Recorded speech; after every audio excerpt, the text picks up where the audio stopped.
Hey guys, tonight we were opening the creaky wooden door to one of the worst career paths of all time, being a medieval peasant. Not the fairy tale kind with jaunty hats and spontaneous song. I mean the real kind, overworked, chronically muddy, and spiritually bonded to cabbage soup. So before you get cozy, take a second to like the video and subscribe, but only if you actually enjoy this strange little thing we do. And hey, drop a comment telling me where you're watching from and what time it is. Somehow it's always almost bedtime, taxes due tomorrow o'clock. Now dim the lights, put on a fan for that soft white noise, pretend it's a nice breeze instead of crop dusting from your neighbour's cow, and settle in. Have you ever wondered what it really felt like to wake up on a dirt floor next to a goat? Did peasants ever get a day off? Or was free time just a rumour spread by monks? What did you do when your soup was 70 turnip and 30 regret? How do you flirt in a village where everyone smells like wet firewood? Did people worry about their careers, or were they just trying not to cough themselves into the afterlife? Could you survive hauling wood for 14 hours only to pay taxes in onions? Would you risk everything to leave the village or just silently scream into a haystack? How do you explain to your friends that you've never showered because the river's trying to kill you? And now congratulations, you've just woken up in 1347, the year everything goes sideways. You have 3 chores before breakfast.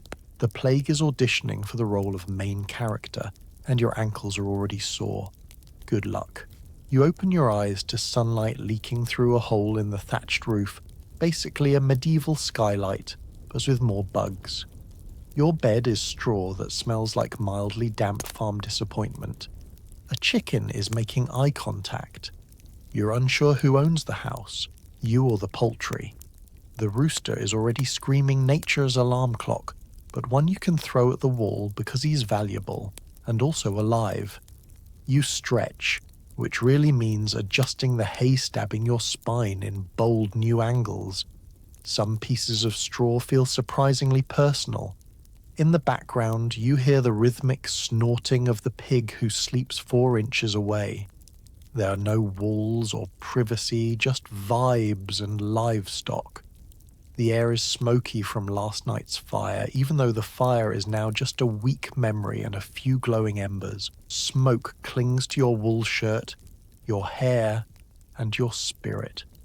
You can practically taste the flavour of burnt sadness. Your breath creates a slight fog in the cold room because heating is just owning more animals. The floor is hard-packed dirt, unevenly sprinkled with hay like a medieval attempt at interior design. Someone coughs. It could be your mother, grandmother, neighbour, or some guy who wandered in because the door is basically just hope and a loose plank. You don't bother investigating. In a village this small, everyone shares everything: air, gossip, illnesses, and the overwhelming desire for soap. You sit up, your blanket, a piece of rough wool that feels like sleeping under a friendly cactus. You scratch your arm. Is it dry skin? Fleas? Regret? Hard to say. You've stopped asking questions. Your only goal is to stand up without inhaling another lungful of smoke or stepping on a chicken. Let S talk about the morning routine, if you can call it that. There is no bathroom. There is no mirror. If you want to know how you look, you just assume it is worse than yesterday, better than tomorrow. Hygiene is a concept reserved for saints and wealthy people who have both time and water. You splash your face with cold well water that smells faintly of mud and last year's frogs. It's refreshing in the same way being slapped with a frozen fish is refreshing. Your hair is doing its own thing. There are no brushes. You try to tame it with your fingers, but it remains defiantly medieval. Somewhere deep in your scalp, lice are doing jazzercise. They pay no rent and refuse to leave. You slip your feet onto the floor bare because shoes are expensive, and your only pair is reserved for special occasions like church or pretending you're not poor. The ground is chilly and textured. Think spa pebbles, but sharper and with more manure. The soundscape is lively. A cow moos with the emotional urgency of a teenager denied Wi-Fi. A baby cries. Someone is already outside chopping wood. You hear a goat scream, which is just part of the ambience. It is basically an early ASMR, aggressive surf morning routine. Your job now is to get dressed. You grab your tunic's scratchy wool in a shade we'll call depressed mushroom. It is cleanish. You sniff it. It is fine. Everything smells like smoke and sheep anyway. You tie it at the waist with a rope that used to be your best friend until it frayed. Now it is more cowardly suggestion than belt. You glance toward the hearth. The fire is low and reigniting it will require skill, patience, and luck. You poke it with a stick. Nothing. You add more sticks. Sparks flicker but die, mirroring your enthusiasm for the day. Eventually, you exhale onto the coals like you're blowing out birthday candles in reverse, and miracle flame. Breakfast might be possible now. That is, if you remember to soak the grain, didn't spill it, and if the mice didn't get there first. Odds are 50-50. Your family starts shuffling around, forming a loose queue for the fire's warmth. Someone steals your spot, and you're too tired to protest. Besides, conflict requires calories. Through the cracked doorway, you catch a glimpse of outside. Fog hanging low, fields stretching endlessly, and mud, mostly mud. You take a breath of fresh country air. It tastes like smoke, damp wool, and the distant hope that tonight wanna be freezing. You step outside, prepared for another day of work, taxes, and regretting your life choices. But hey, you woke up. And statistically, that's already a win. Your entire world fits into a single smoky room, kitchen, barn, bedroom, occasionally bathroom, Dante ask. The walls weep moisture, the fire makes your lungs crunchy, and privacy is just a theoretical concept invented by future civilizations. This is the medieval version of an open floor plan. Minimalist, yes. But instead of marble counters and Danish chairs, it is damp wood, the scent of livestock, and a strategically placed bucket. You can see every member of your household at once, which is either comforting or horrifying depending on who's currently awake and what they are doing. The ceiling is low enough that if you ever develop good posture, you'll hit your head. Fortunately, you won tea. The thatched roof is technically waterproof provided the sky cooperates, which it never does. When rain falls, it slips through tiny cracks, dripping onto your face like the world's worst spa treatment. You place pots and bowls underneath the leaks, and they fill with water and occasionally things you don't look at too closely. Let us talk about the walls. They're made of wattle and daub, branches, mud, and whatever your neighbour had lying around. Everything is sticky. If you press your hand against the wall, you get a free sample of the countryside. The walls breathe, which sounds poetic, but mostly just means wind slips through like a nosy ghost. The fire is always lit, your only heating system, but it fills the room with a smoky haze that makes your eyes water. You smell like firewood, but worse. The smoke sticks to your clothes, your hair, and your soul. It's a gentle reminder that ventilation is de-invented yet, and neither are cough drops. And let's not forget the animals. Your cow is in the corner, emitting warmth and regret. The goats are nearby, judging you. Chickens roam freely like they're on a spiritual journey. You share everything, the living space, the air, the parasites. You've never been alone in your life, not even for 5 minutes. It's like living with roommates who don't pay rent and sometimes poop on your pillow. There's a rickety wooden table that serves as the kitchen, dining room, and mortuary when the plague hits. You chop vegetables next to the cat, who looks vaguely offended. The table is uneven, so everything rolls off. You accept this as your fate. The kitchen area is basically a pot hanging over the fire. If you're lucky, you have a few wooden bowls and a big spoon. Salt is a luxury. Meat is a myth. Most of your meals taste like wet hay and desperation. But hey, they rewarm, which is something. Storage is just the corner. Anything valuable like grain or wool gets stacked there and prayed over. Mice consider it a grocery store.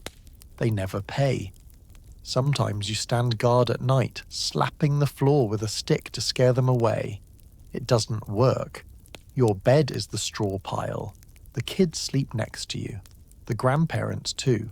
It's like a hostel, except worse, because you can't leave a 1-star review and switch arrangements.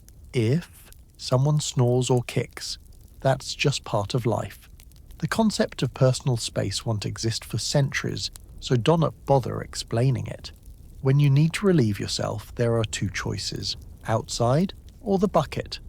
The bucket is nearby. More nearby than you'd prefer. It is emptied when someone remembers, or when it's full, whichever comes first. You try not to think about it. No one else does. Morning sunlight tries desperately to brighten the room, but the smoke and grime block it like a medieval Instagram filter. The house permanently smells like feet, wet wool, and onions. When guests enter, they pretend not to notice, because their houses smell just as bad. And somehow, despite every hardship, despite the cold, the smell, and the cow breathing heavily in your face, this single, cramped space is home. It is where you cook, sleep, talk, and dream. It's where you shelter during storms and celebrate tiny victories, like when a chicken lays an egg or the smoke doesn't make you cough blood. You know every crack in the walls, every loose floorboard, every squeaky step. When the wind howls and the night is dark, you huddle closer to the fire, surrounded by family and livestock, and remember that in this world, having a roof at all is a blessing, even if the roof sometimes drops bugs on your head. Breakfast is bread, sometimes yesterday as bread, sometimes bread that's trying to become a new life form. If you're lucky, you get pottage vegetable stew whose secret ingredient is disappointment. You eat quickly because you have work, and famine doesn't take PTO. Let S set the scene. The fire is sputtering with the passion of a tired house cat, and you are kneeling next to it, coaxing some warmth back into the pot that never left the hearth. The air smells like smoke, onions, and that goat who refuses to respect personal boundaries.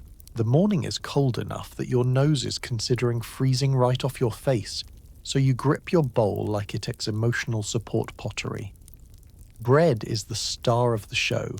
It's coarse, heavy, and dense enough to be used as a blunt weapon. You pick up yesterday's loaf, knock it on the table, and marvel that it hasn't cracked the wood yet. There's no butter, no jam. This isn't brunch in a trendy cafe.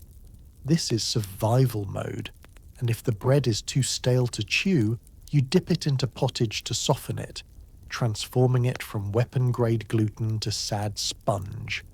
Pottage, by the way, is not soup. Soup implies options broth, seasoning, a hopeful carrot. Pottage is what happens when you throw vegetables, water, and lowered expectations into a pot and stir until edible. Most days it is thick, a beige slurry of peas, barley, maybe leeks, and something that might be a root. Maybe, you don't ask. The flavour is nutritionally present, which is medieval, for it won't kill you probably. You sip from the bowl, wincing. The stew is both too hot and somehow not hot enough. It tastes like every meal you've ever had because it is every meal you've ever had. Variety is for kings, nobles, and people who don't live with barnyard animals. You glance around the room. Everyone is hunched over their share, eating like tiny, silent scavengers. No one talks much. Mornings are for regret and chewing. Your father dips bread in the stew with the solemnity of a priest performing a ritual. Your mother portioned everything carefully. It's her superpower, but there's still not enough to go around. There never is. Someone's bowl is suspiciously empty already. Suspicion and hunger are a package deal here. Let us talk utensils. There's one big wooden ladle and a couple of spoons carved from whatever was lying around. If you don't have a spoon, you use your hands, because table manners are a luxury. Everything is communal. You've shared germs with your siblings since birth. Sharing stew is nothing. Salt is rare and actual treasure, so most food is aggressively bland. If your lord is generous, unlikely, or your harvest was good, also unlikely. Maybe there is a pinch of it. But most days, seasoning is accidental ash that fell in the pot last night. Delicious. Sometimes you dream of meat, just a bite. But livestock are valuable alive. A chicken is worth more laying eggs than becoming lunch. Pigs are precious bacon savings accounts. So you chew your pottage, imagining roast goose like a child staring into a bakery window. On special days, or if you're wildly lucky, you might get ale. Not the fun kind. This ale is weak, murky, and tastes like if someone tried to make beer using only good intentions. But it's safer than water, which is basically a lucky dip for stomach problems. Ale helps you hydrate without dying. We call that a win. Breakfast doesn't take long. You finish quickly because time is a resource more valuable than your entire food supply. There is wood to gather, sheep to chase, fields to tend, and taxes to avoid. You can tea, but you can pretend. After eating, you scrape your bowl with a crust of bread to catch every last drop. Waste is not an option. The younger kids lick their bowls clean, which is both adorable and convincingly hygienic compared to the alternative leaving food for the mice, who are not invited but always attend. You stand, stomach somewhat fooled, and rinse your bowl with a splash of water from the bucket. Rinse is generous. It's more like rearranging food residue. Cleanliness is theoretical. The bowl goes back by the fire, ready for tonight's dinner, which will look suspiciously similar to breakfast. As you shuffle toward the door, you take one last look at the pot. It bubbles gently, promising nothing but survival. You want to taste anything new today or tomorrow, but you are full enough to work, and that is what matters, because in this world, breakfast isn't about joy. It is about fuel. And the sooner you eat, the sooner you get back to the real job, staying alive until lunch, which is more stew. You step outside into the grey dawn, where chores await, tending animals, hauling wood, preparing fields, the medieval equivalent of going to the gym, except you don't get abs, only new back pain. The air is cold, the kind that nips at your nose and makes you debate turning back inside, except inside is full of smoke, goats, and last night's bodily regrets. Outside, at least, the air is breathable. Sort of. The sky hasn't committed to being morning yet. Everything is painted in gloomy watercolour. It's quiet, except for the occasional goat scream like someone reenacting a horror movie in the next field. Cozy. You start with the animals because they run your life. The cow is waiting, chewing grass in slow motion, her eyes suggesting she knows more about taxes than you do. You milk her, hands numb, trying not to think about how warm the milk feels because everything else is bone-chilling. Your aim is questionable, and the cat waits nearby to catch your mistakes. This is the closest thing you'll ever get to morning coffee. Then you feed the chickens. They greet you by swarming your feet like hungry, feathered insurance salesmen. You scatter grain never enough, and they attack it like it just insulted their mother. One chicken stares deep into your soul, challenging you. You break eye contact. You've seen what she's capable of. Let us talk about wood. Fire is life. Without it, you're just a soon-to-be corpse wearing itchy wool. So, you haul wood from the pile, carrying logs heavier than your hopes. Your hands are already rough, and splinters are just part of your aesthetic now. You stack the logs outside the door, trying not to collapse into the mud. The mud tries to claim your shoes if you were foolish enough to be wearing them. You usually aren't, and bare feet grip the earth like sad, fleshy roots. Once the animals are fed and the firewood is stacked, it's time to head to the fields. This isn't optional. The fields are your life, your future, and your stress-induced ulcer. You grab your hoe, which is basically a stick with a metal blade attached by someone with enthusiasm rather than skill, and trudge toward your strip of land. You don't own this land, of course. The Lord owns everything. You're simply here to coax food out of the earth and hand most of it back to him. Your section of the field is narrow, long, and looks exactly like every other section, but you recognize it like a parent recognizes their child tiredly, with a dash of resentment. You start turning the soil. The ground is cold and stubborn, like a medieval customer service line. You break clods, your muscles screaming. Your entire body reminds you that last year's chores never ended, and next year's have already started in spirit. You work with slow, heavy strokes, building a rhythm. Dig, sigh, regret. Dig, sigh, regret. There's no soundtrack except birds arguing overhead, and maybe a distant church bell reminding you it is not even mid-morning and you are already exhausted. You wipe sweat from your forehead, surprised because it's still cold enough to see. Your breath. How are you sweating in freezing weather? Medieval miracles. Every so often you pause to pick rocks from the soil.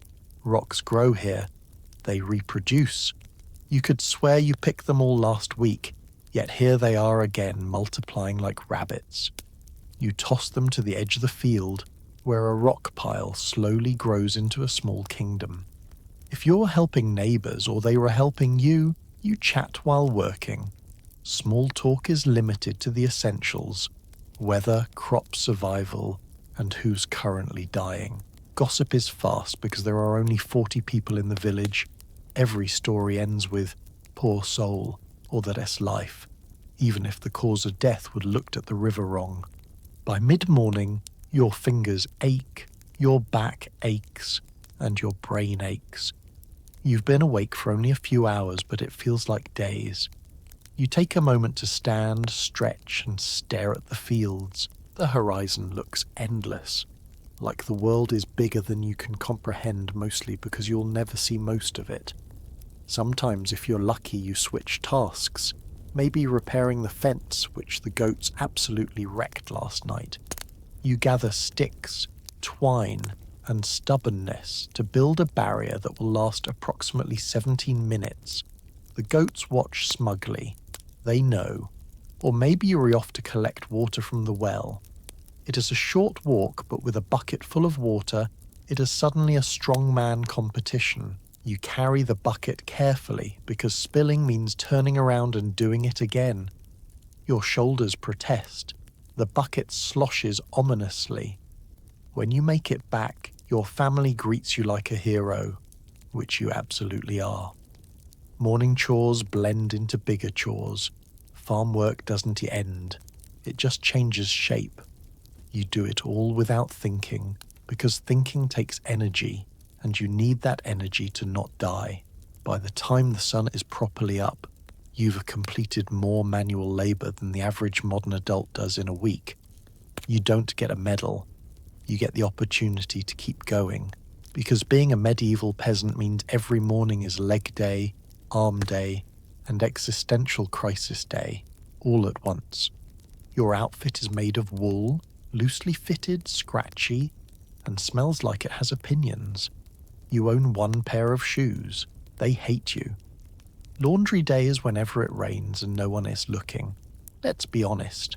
Medieval peasant fashion is less runway couture and more. I hope this keeps my internal organs from freezing. Everything you wear is practical to the point of emotional damage. Your tunic is thick wool, rough, hand-woven, and designed for durability, not comfort. It is naturally water resistant, which sounds great until you realize that means it also resists airflow. Basically, you're wearing a personal sauna that doesn't believe in self-care. The colour, somewhere between sad oatmeal and morning potato.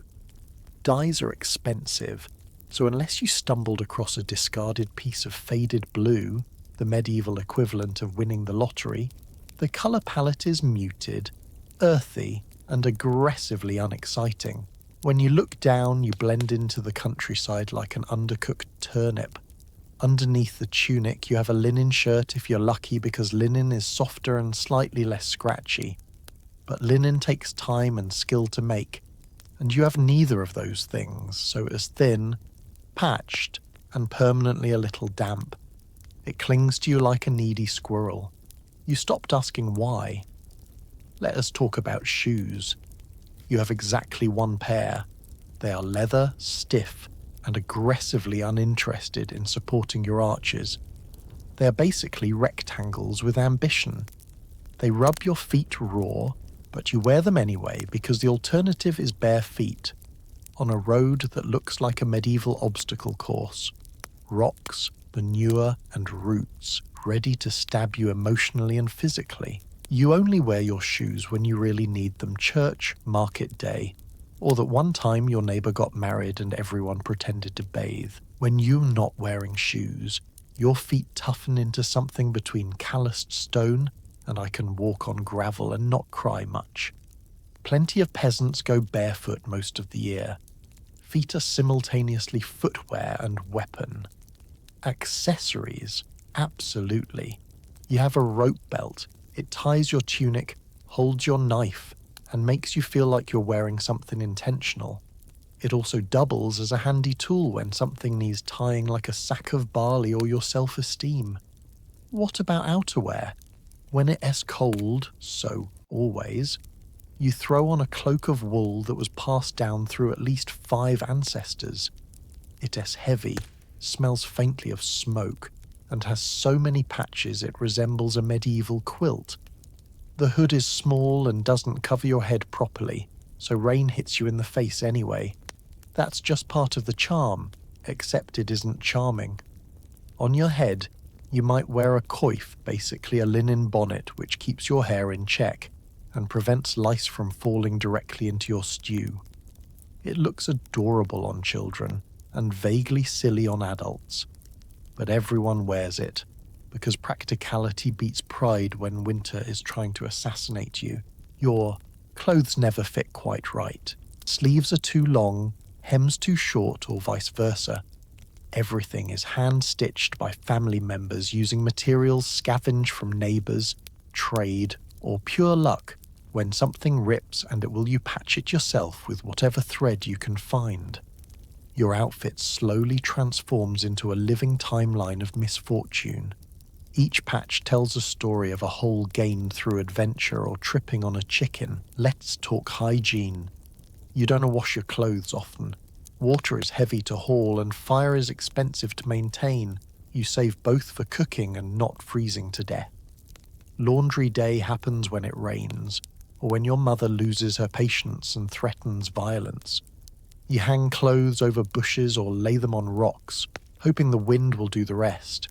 They never get fully clean, they just get rearranged. The smell, smoke, sheep, sweat, the holy trinity. No amount of wishful thinking changes that.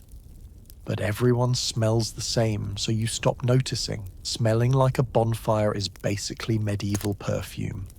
In winter, you layer. More wool, more regret. You walk around feeling like a bundled potato. Flexibility is optional. You waddle from field to field, protected by fabric that insists on scratching every exposed surface. Jewelry? You wish. Maybe you have a wooden cross if you're fancy. Metal is rare unless it is a tool. Rings and bracelets are for nobles, priests, or thieves who regret everything. Children wear miniature versions of adult clothing. No cute baby outfits, just small tunics. They run around barefoot, covered in mud, like chaotic woodland creatures. Despite the lack of glamour, your clothes are precious. Every thread took time, effort, and hands, mostly yours. They're a part of your identity, your survival gear, your blanket, your armor against cold and bugs. They tell everyone exactly who you are. A peasant with more chores than coins and a deep long-term relationship with wool. And yes, they scratch. Constantly. But at least they are warm. Mostly. You spend hours shaping dirt with basic tools that are basically sticks with confidence. Your lunch break is staring at wheat and thinking, I hate wheat. You dream of ergonomic chairs which will not exist for 600 years. Let S begin with the commute. It's short, uneven, and muddy. You walk from your smoke-scented hut to your designated strip of farmland, your workplace, gym, therapist S office, and source of recurring emotional trauma. It is familiar in the same way heartbreak is familiar. The moment you step onto the field, you smell damp earth, manure, and a persistent disappointment you can't quite explain. You grab your tool, a wooden hoe that's been passed down through generations, possibly used as a weapon in a family argument once. But now it is supposed to make plants grow. Its metal blade is dull, and the handle has splinters bigger than your future. This tool will break before you do, but only barely. You start tilling the soil. Each swing of the hoe rattles your bones. Your back protests immediately, like it's trying to resign from its position as your spine. You keep going because what else is there? The earth needs to be turned to welcome seeds, or barley, or whatever grain has a marginal chance of surviving the coming winter. You work slowly, carefully, because every clod of dirt you flip is your next meal or your next famine. The sun rises higher. Calling it warm is generous, it's more like a passive threat. This is the medieval era. Sunscreen doesn't exist. You just stand there and slowly roast. Your skin tans unevenly, mostly because your sleeves are never the same length twice. Eventually, you develop a look best described as crispy peasant chic. Birds circle overhead.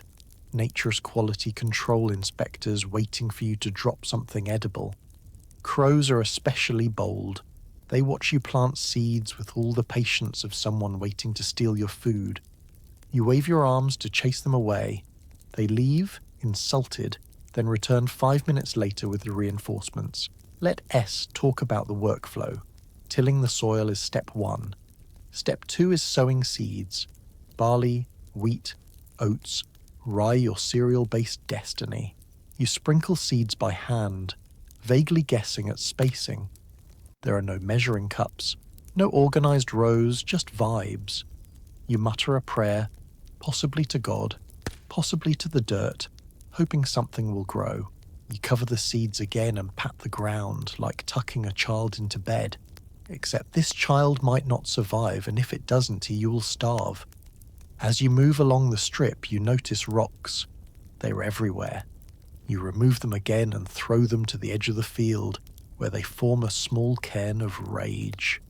Tomorrow the rocks will be back. It is not magic.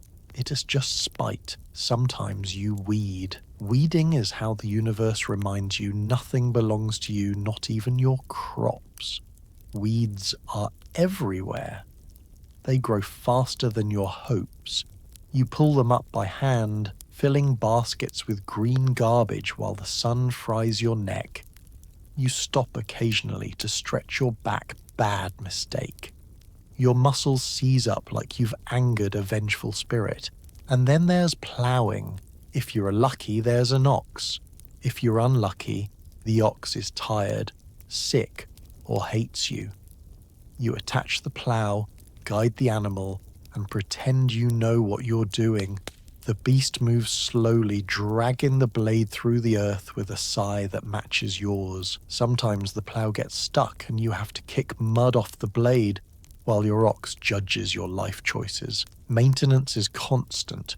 Tools break, handles snap, oxen wander off because the grass is definitely greener on your neighbour's land.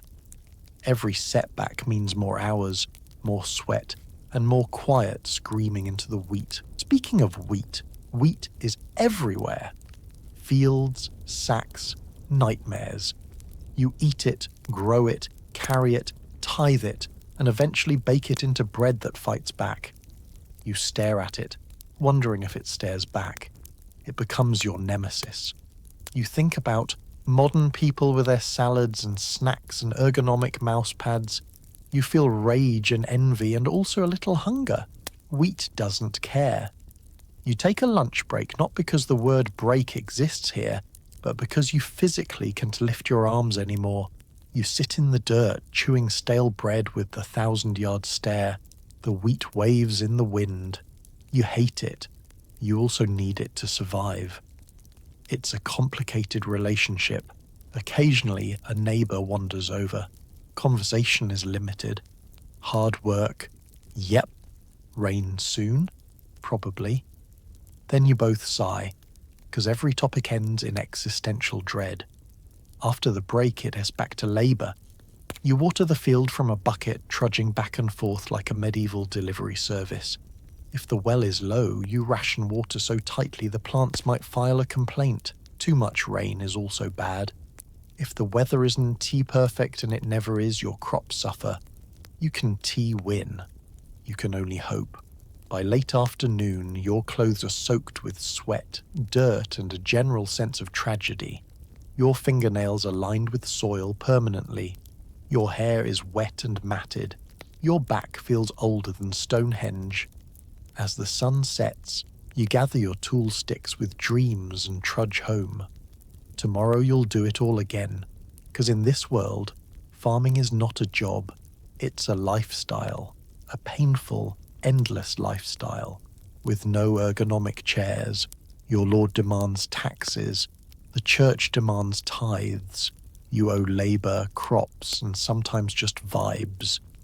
You don't understand the math, you just know your pantry's empty, and some guy in fancy clothing keeps taking your onions. Let's be frank, you're basically on the subscription plan for medieval life. The problem is, you wouldn't remember signing up. There's no cancel button, and every month they raise the price. The Lord takes his share because he owns the land. The church takes its share because God said so, or at least that's what the priest keeps repeating. You, meanwhile, get what's left. A handful of grain and a dream. First up, the Lord. He is the guy who owns literally everything you touch. The fields you till, his. The house you live in, his. The cow you milk, technically his. Your spare onion, also his. If you resurf, you are bound to his land like an unfortunate houseplant unable to leave, change careers, or switch landlords. You pay taxes in crops, labor, and whatever else he wants. If he is having a bad month, congratulations, your taxes just doubled. There's no receipt, no breakdown, just give me stuff. You bring sacks of grain to the manor, carrying them on your back because carts are complicated, and oxen are busy doing ox things. The steward greets you with the warmth of a damp blanket and tallies your payment using a stick, some notches, and vibes. You don't know what the numbers mean, but the steward always seems disappointed, so you nod and scurry away before he decides your shoes look taxable. Then there's corvée labour unpaid work owed to the Lord. Think of it as community service, except the community is your Lord's private courtyard, and the service lasts forever. Some days you repair fences, other days you build roads, dig ditches, or help construct something fancy that you'll never be allowed inside. It's like working overtime without pay, benefits, or lunch. You do it because refusing is illegal and highly discouraged, unless you enjoy punishments or conversational time with the village stocks. Next, the church. The church demands a tithe 10 of everything you produce. That's a biblical tip for services rendered, although the main service seems to be existing nearby. You drop off your grain, eggs, and sometimes animals to the priest, who smiles kindly while you try not to cry. He blesses you, and you thank him, because 10 is better than excommunication or eternal damnation, both of which sound worse than giving up a chicken. The church, despite taking your goods, does offer something back. Ceremonies, a place to pray, and the occasional festival that lets you forget your hunger. Also, if you're lucky, the priest might tell you God loves you right before reminding you to tithe again. Let us talk math. Medieval math is simple. You start with a harvest, subtract what you owe the Lord, subtract what you owe the church, subtract what you need to plant next year, subtract what the mice steal, subtract what you eat. The result? 0. Maybe -0. You pretend to understand the system, but really nobody understands the system. You just know that whenever someone knocks on your door with a ledger or a robe, things are about to get worse. Sometimes taxation happens randomly, like when a noble rolls through town and decides to collect hospitality fees. You stand there, holding your last turnip, trying not to cry as he takes it and leaves a blessing, which you can eat. And it's not just goods. Sometimes taxes are paid with morality. If you want to get married, you may need permission from your lord. Want to move to another village? You'll need permission. Want to talk to someone wearing nice clothes? Probably permission. Your entire life runs on decisions made by someone who sleeps in sheets, bathes with warm water, and doesn't fear chickens. During bad harvest years, taxes don't stop, they just get more theatrical. You hand over whatever dried peas you have left and pray no one asks about the missing chicken. It died peacefully, roasted. If you can pay, you're in debt. And medieval debt is not the kind you fix with a credit card. Sometimes you promise extra labor. Other times, the Lord simply shrugs and takes your best pig. There are no tax refunds. There are no tax deductions. There is no TurboTax. There's just the overwhelming sense that someone else is winning, and you are here, standing in a muddy yard, clutching a single onion like it's a family heirloom. At the end of the day, you return home with lighter pockets, lighter sacks, and heavier existential dread. Tomorrow, you'll go back to the fields, praying that next year's harvest will be better. Maybe you'll have more grain. Maybe the church will throw a festival. Maybe the Lord want to need new shoes. Unlikely, but hope is tax-free. For now. Religion structures your life, but mostly it structures your schedule. You give 1/10 of everything to the church because God apparently needs barley. You attend Mass even though you don't understand Latin. Nobody does. If the Lord owns your body, the church owns your soul, and frankly your wallet too. Your spiritual life is handled by the local priest, who knows more about your personal business than your family does. He is part spiritual guide, part tax collector, part medieval therapist who only speaks in mysterious religious metaphors and occasionally asks for eggs. Your week orbits around the church bell. It rings for mass, feasts, funerals, weddings, and moments like, "Hey, it is Thursday." When it tolls, you go. Everyone does. If you don't show up, people notice. And by people, we mean the priest, your neighbours, your grandmother, and also God apparently. You don't want beef with any of them. Let's talk tithes. The church requires 10 of everything you harvest, grow, or hatch. Wheat? 10%. Eggs? 10%. That one onion you kept under your bed for emergencies? Hand it over. And no, you can deduct business expenses. The priest counts your offerings with the calm authority of someone who does not need to worry about famine because everyone's pantry is his pantry. You drop your tithe into the church's storehouse, watching your hard-grown grain vanish into the abyss of heaven's pantry. The priest assures you that this generosity ensures salvation. You nod solemnly, even though you'd prefer a loaf of bread and maybe an afternoon nap. The church also handles your major life events: birth, baptized, marriage, blessed, death, buried. Everything has a ritual, And all rituals come with fees, usually in the form of crops or labor. Weddings require permission and sometimes money. Funerals require more money. Dying is expensive. You'd think leaving this world would be free, but no, there is paperwork, incense, and someone chanting in Latin over your body. Latin is the official language of God, the church, and also no one in your village. Mass is 90 minutes of kneeling, standing, kneeling again, and listening to the priest speak an ancient language that sounds vaguely important, but mostly like chanting soup recipes. You nod along, pretending to understand, even though your brain is screaming, "What does any of this mean?" You watch noble families in the front pews looking holy while you try not to fall asleep on your knees. Confession is a thing. You kneel, whisper sins into a wooden box, and the priest tells you to pray more. You apologize for such crimes as thinking about bread too much or yelling at a chicken, because actual misdeeds like resenting your lord are best kept private. You don't want divine lightning or gossip. Sundays are theoretically days of rest.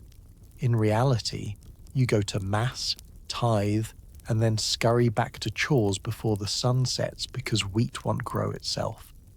But church holidays, saints, days, feast days, random, celebratory Tuesdays are your saving grace. On those days, you get to dance, eat slightly better food, and pretend life isn't a series of backaches punctuated by more backaches. Church festivals are like medieval Disneyland, but with fewer rides and more existential dread. There's music, free-ish food, and everyone dresses up in their leaf-stained wool. The priest leads prayers, then everyone drinks weak ale and tries not to think about winter. But religion isn't just about rituals, it is also a worldview. You believe everything happens because God wills it. Good harvest? Thank God. Bad harvest? God is upset or the priest needs more onions. Your child is sick? Pray. The rain won't stop? Pray. Neighbour's cow is looking at you funny? Pray, then avoid the cow. The church provides answers to questions you didn't ask and sometimes comfort you really need. The priest is educated, one of the few who can actually read, and you admire that. He tells stories of saints, miracles, and faraway lands. You listen in awe, imagining places beyond your village. Sometimes he reminds you that life is short, suffering is holy, and heaven awaits if you behave and tithe properly. Comforting. Despite everything, the church is a pillar of your community. It's where people gather, share news, and celebrate. It's where you find hope when the world feels like a muddy treadmill.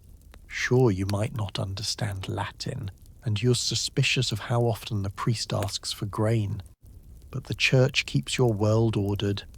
It gives meaning to your suffering, sort of, and reminds you that at least when you are gone, there's a chance of eternal peace, which, considering your daily life, sounds like a pretty good deal. Lunch is reheated pottage. There are 2 flavours, bland, and I think this turnip was a mistake. You eat quietly, hoping no lord happens by to charge you a breathing tax. By midday, you've earned your lunch through sheer willpower and manual labour that would make a CrossFit trainer cry. You've been hoeing, hauling, weeding, sweating, and performing interpretive dance with an ox that refuses to listen. Now your reward awaits. The same exact stew you had for breakfast, only angrier. You retreat to the edge of the field or your tiny yard anywhere with shade and minimal chicken harassment. Your bowl is a familiar friend. Wooden, dented, and somehow perpetually damp. You ladle pottage from a pot that's been simmering since dawn, since yesterday, and possibly since before you were born. It is the original slow cooker recipe. The smell hits you first. A combination of onion, barley, and Don to think too hard about what that is. It's thick, so thick that if you dropped your spoon into it, the spoon might not come back. You stare into the beige swirl, wondering what secrets it holds. Is that a carrot? A hallucination? A stick. You take a bite to find out.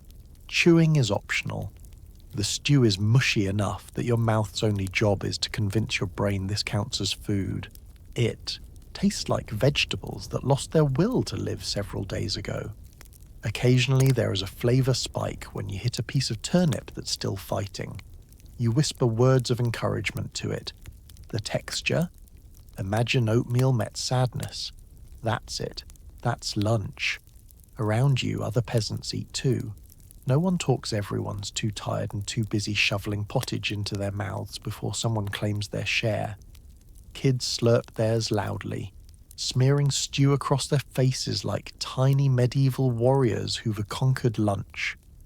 Older folks eat slowly, looking at their bowls with the kind of philosophical reflection usually reserved for poets or people debating major life choices. Sometimes your mother adds herbs, which improves the flavour from dusty air to slightly less dusty air. You cherish these moments. They make you feel like royalty who still has to go back to weeding immediately after. If the day is lucky, meaning someone's hen was feeling generous, there might be an egg in the stew. One egg. A communal egg. It is shared the same way you share treasure. Everyone gets a tiny piece, a fleeting taste of luxury. You enjoy it so intensely that you wonder if future generations will someday make omelettes just for themselves. Impossible. There is no table, no cloth, no cutlery set, just you, dirt, and the occasional cow trying to nudge your bowl because her lunch is grass and she is bitter. You guard your stew with your whole body, because losing even a spoonful means losing precious calories that keep you standing upright. Let's talk drinks. Water is always suspicious. You once saw a frog judge you from inside the bucket, so instead you sip weak ale, barely alcoholic, slightly cloudy and tasting faintly like disappointment. But it hydrates you without murdering your insides, so you drink it gratefully, reminding yourself that future civilizations will obsess over craft beer, which is deeply hilarious. When you finish, you scrape the bowl with a crust of bread today, S-bread if you are rich, yesterday S-bread if you're normal, last week S-bread if life has gotten creative. The bread is rock hard, so you let the stew soften it, silently proud of your innovation. Michelin star chefs could never. Once your bowl is cleanish, you lick the spoon, wipe your mouth with your sleeve and immediately get up. There's no lounging, no dessert, no 20 minutes of scrolling TikTok to digest. The fields are calling, and by calling, they are screaming your name with the intensity usually reserved for reality show contestants. As you stand, you scan the horizon for any sign of your lord as steward. If he appears, it means surprise labour requirements, surprise tax collection, or a surprise lecture on wheat. If you see him, you make yourself scarce. You're not above hiding behind a cow. Sometimes lunch is interrupted by nature. Rain sweeps in without warning, turning your stew into extra hydrated stew. Wind blows dirt into your bowl, which honestly improves the texture. Birds hover, waiting for a chance to steal your food. You wave your spoon menacingly. They consider your threat and leave temporarily. Lunch ends quickly. You don't stop eating because you're full, you stop because there's no more stew. Hunger becomes a familiar hum in your stomach, a background feeling you carry like a song stuck in your head. With a sigh, you gather your tools, stick with blade, smaller stick, bucket for pain. You wipe sweat from your brow with a sleeve already soaked in sweat and stew, pat your stomach like you actually accomplished something, and march back into the fields. The wheat awaits. It always awaits. And you, fortified by pottage and hopelessness, return to the endless sunburn. Because in the medieval world, lunch isn't a break. It is a brief pause between ow and more ow. Your village is your world.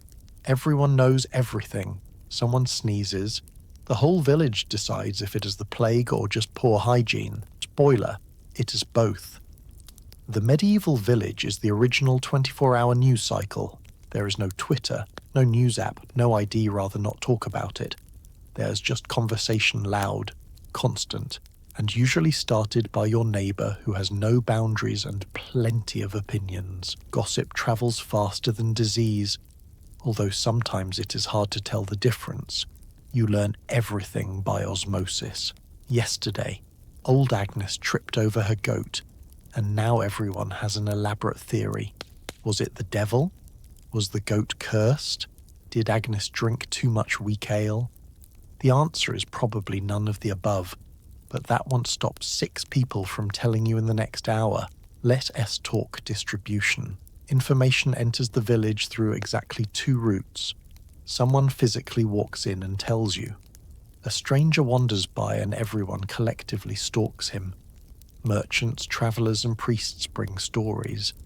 News from 5 villages over is exotic, dangerous, and only slightly exaggerated. You repeat it to friends, adding embellishments until it ends with dragons, witches, and someone at a cousin drowning in a pond that was only knee-deep. It is not malicious, this is entertainment. Stories are the medieval Netflix. You gather by the well, the hearth, or the fields, and trade tales like currency. You know who is courting whom, who is fighting, who is alive, and who is probably not alive but still on the fence. Gossip isn't as just chatter, it's a survival. With no doctor on call and no Google, the village brain trust is all you have. If someone claims they saw strange lights in the forest, that's basically a public service announcement. Avoid the forest. If someone heard wolves, you triple-check your sheep. If someone saw a noble riding fast, you assume taxes are going up and start hiding your carrots. Then there's the daily scandal. Maybe Beatrice talked to a man without her father present. Maybe Geoffrey's pig escaped and destroyed the wheat. Maybe someone's pottage tasted too good, and now we think she's a witch. Theories form instantly. People gather, whisper, shuffle away dramatically, then reappear 5 minutes later with more opinions. Privacy is non-existent. There are maybe 100 people around, tops. Everybody knows who you are, what you eat, when you wake up, and how often you sneeze. You once stubbed your toe and 3 people asked if you were dying. 1 offered to pray over it. You declined. Now they think you are ungrateful. Your neighbour, let's call him Roger, is the most active correspondent in town. He appears at your door uninvited, sharing crucial intel such as, "Did you hear Margaret wept at Mass?" Or someone saw Father Thomas glaring at the sky. You nod thoughtfully, even though none of this means anything to you. But Roger is thrilled, because drama keeps the village running. And old Margaret, she's the village archive. She remembers everything. Who stole apples in 1312, who got excommunicated in 1321, and who wore a suspiciously nice tunic last Easter. You don't cross her. She's like a walking hard drive with a sharp tongue. When real events happen, storms, famine, plague, the gossip hits maximum volume. Someone brings news of a sickness in the next valley. Within a day, that rumour becomes, the devil rides at night and sneezes into your soup. People start lighting candles, praying extra hard, or refusing to leave their houses. Your anxiety rises, but it is comforting to know everyone else is panicking too. Gossip isn't just for entertainment, it also builds community. When a family falls on hard times, neighbours show up with bread or help in the fields. They do it quietly because compassion is expected, but afterward everyone inevitably talks about it. Did you hear we helped the Millers? Poor things, lovely family. The kindness is genuine, the recap is automatic. Sometimes gossip leads to action, like last week, when someone whispered that wolves were sniffing around. Within minutes, a group of men grabbed spears and torches. They came back hours later empty-handed, but confident the wolves felt intimidated. Everyone agreed it was a major victory. Even church is gossip adjacent. Mass starts with prayer and ends with everyone huddled outside chatting. You hear about a couple arguing, a horse giving birth, and the priest receiving a mysterious letter. You don't know what S in the letter, but you will. Oh, you will. In this world, gossip is glue. It's how you stay informed, entertained, and connected. There is no shame in it, it's a necessity. Without gossip, you'd go mad because the alternative is thinking about your actual problems, like crop failure or your spine trying to escape. So you listen, you participate, you laugh, you sigh, you repeat stories, wonder if they're true, and sometimes you start your own. Because in a village of 100 people, the only real hobby is knowing every detail of everyone else's life. And honestly, it beats another bowl of stew. Bathing is rare, water is cold, soap is optional. You scrub your face with something that could be lye or just gravel. You smell like a chimney that learned emotions. Let's start with the basics. Bathing is not a daily ritual, is not even weekly. It's more like whenever there's a crisis, such as a wedding, a festival, or the vague threat of being socially ostracized because someone counted the number of flies orbiting you. Even then, it's considered slightly suspicious to take too much interest in cleanliness. People might assume you're hiding something like noble blood, witchcraft, or spare wealth. A pleasantly scented peasant is either suspicious, cursed, or both. Your bathroom is the outdoors. No tile, no privacy. Just you, the cold air, and a bucket of water so icy it could be used to store penguins. You carry the water from the well, spilling half on the way, already questioning your life choices. The bucket weighs more than your soul, and as you lower it to the ground, a chill breeze reminds you that nature does not respect your personal comfort. You strip down behind a bush or in the doorway of your hut and try not to think about how exposed you are. Every twig seems louder than it should. Every bird is now an audience. You pour the water over your head and your body reacts instantly. Every organ tries to exit through your spine. It is the kind of cold that makes you see your ancestors. There is no soothing lavender aroma, no steam, no loofah gently whispering encouragement. There is only the sound of your teeth chattering in Morse code for, "Why am I alive?" Soap, if you have it, is made from animal fat and lye. It burns. You apply it cautiously, unsure if it's cleaning you or preparing you for a lawsuit. The lather is faint. It feels gritty because there is probably sand in it. You scrub your face and arms with the enthusiasm of someone trying to erase all decisions that led you here. If you don't have soap, you use whatever is around. Ashes, handfuls of moss, or, if you're desperate, a rough cloth that doubles as a potholder. You scrub until your skin is slightly red and you smell less like a barn and more like a smouldering barn. Improvement. Hair washing is even worse. The cold water hits your scalp and brain freezes you back to prehistory. You massage your scalp, dislodging debris that tells the story of your week. Wheat chaff, dirt, possibly a beetle. Conditioner one be invented for centuries, so your hair dries into a crunchy texture best described as crusty haystack energy. Drying yourself is simple.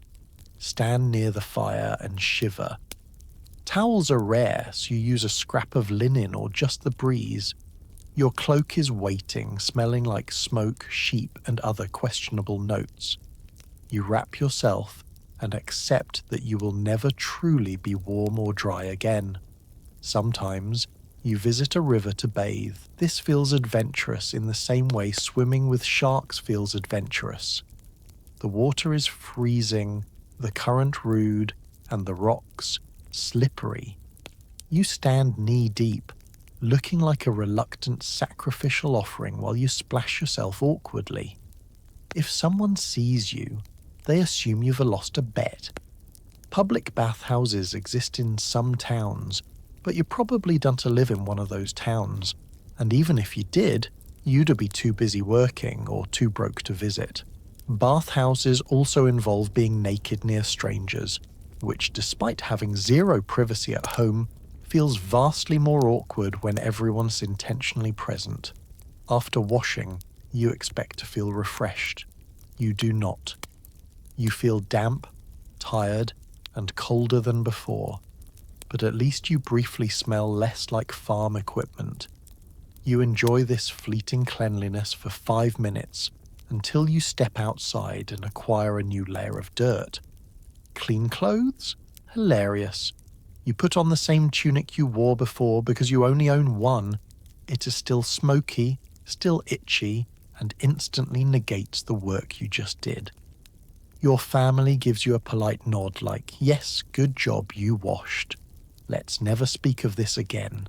Bathing is so rare that when you do wash, people notice. They compliment you. You look different. Your face is less muddy today. You smell like herbs. Are you dying? You nod, embarrassed. Cleanliness isn't a look, it's a suspicion. For the most part, your scent is a blend of wood smoke, sweat, wet wool, and whatever animals slept too close to you last night. And that's fine. That's normal. Everyone smells like that. No one is trying to impress anybody because attraction is based on proximity, not cologne. So yes, bathing is technically possible. But between hauling water, freezing to death, and using soap that may or may not be caustic, most peasants bathe only a handful of times a year. The rest of the time, you let nature take its course. You embrace your aroma. You let the smoke purify you. And you pray no one invents deodorant, because you'd never afford it anyway. Congratulations. You're clean ritually, spiritually, and marginally. And you'll smell like a medieval fireplace by dinner, just as God intended. You rely on religion for comfort because there is no Wi-Fi, no wine fridge, and no spa. The priest is your spiritual guide, and occasionally your strongest frenemy. In a life where every day feels like a side quest you didn't ask for, religion is the only storyline that promises a happy ending. Heaven is the medieval version of a tropical resort except without the travel cost, sunscreen, or food poisoning. All you have to do is behave, work hard, and hand over 10% of your barley. Easy. Faith is not optional. It is the emotional glue that holds together your exhausted brain. When your back aches and you've cried into your pottage for the 3rd time this week, you remind yourself that God is watching and hopefully grading on a curve. The priest is your middleman. He communicates between you and the divine, which is convenient because you can read, and every Bible is written in Latin anyway. Latin is that language everyone pretends to understand but only uses to whisper ominous-sounding blessings. When Father Thomas starts chanting, you nod along, trying to look spiritually present while wondering if he's talking about Jesus or soup. Each week you attend Mass.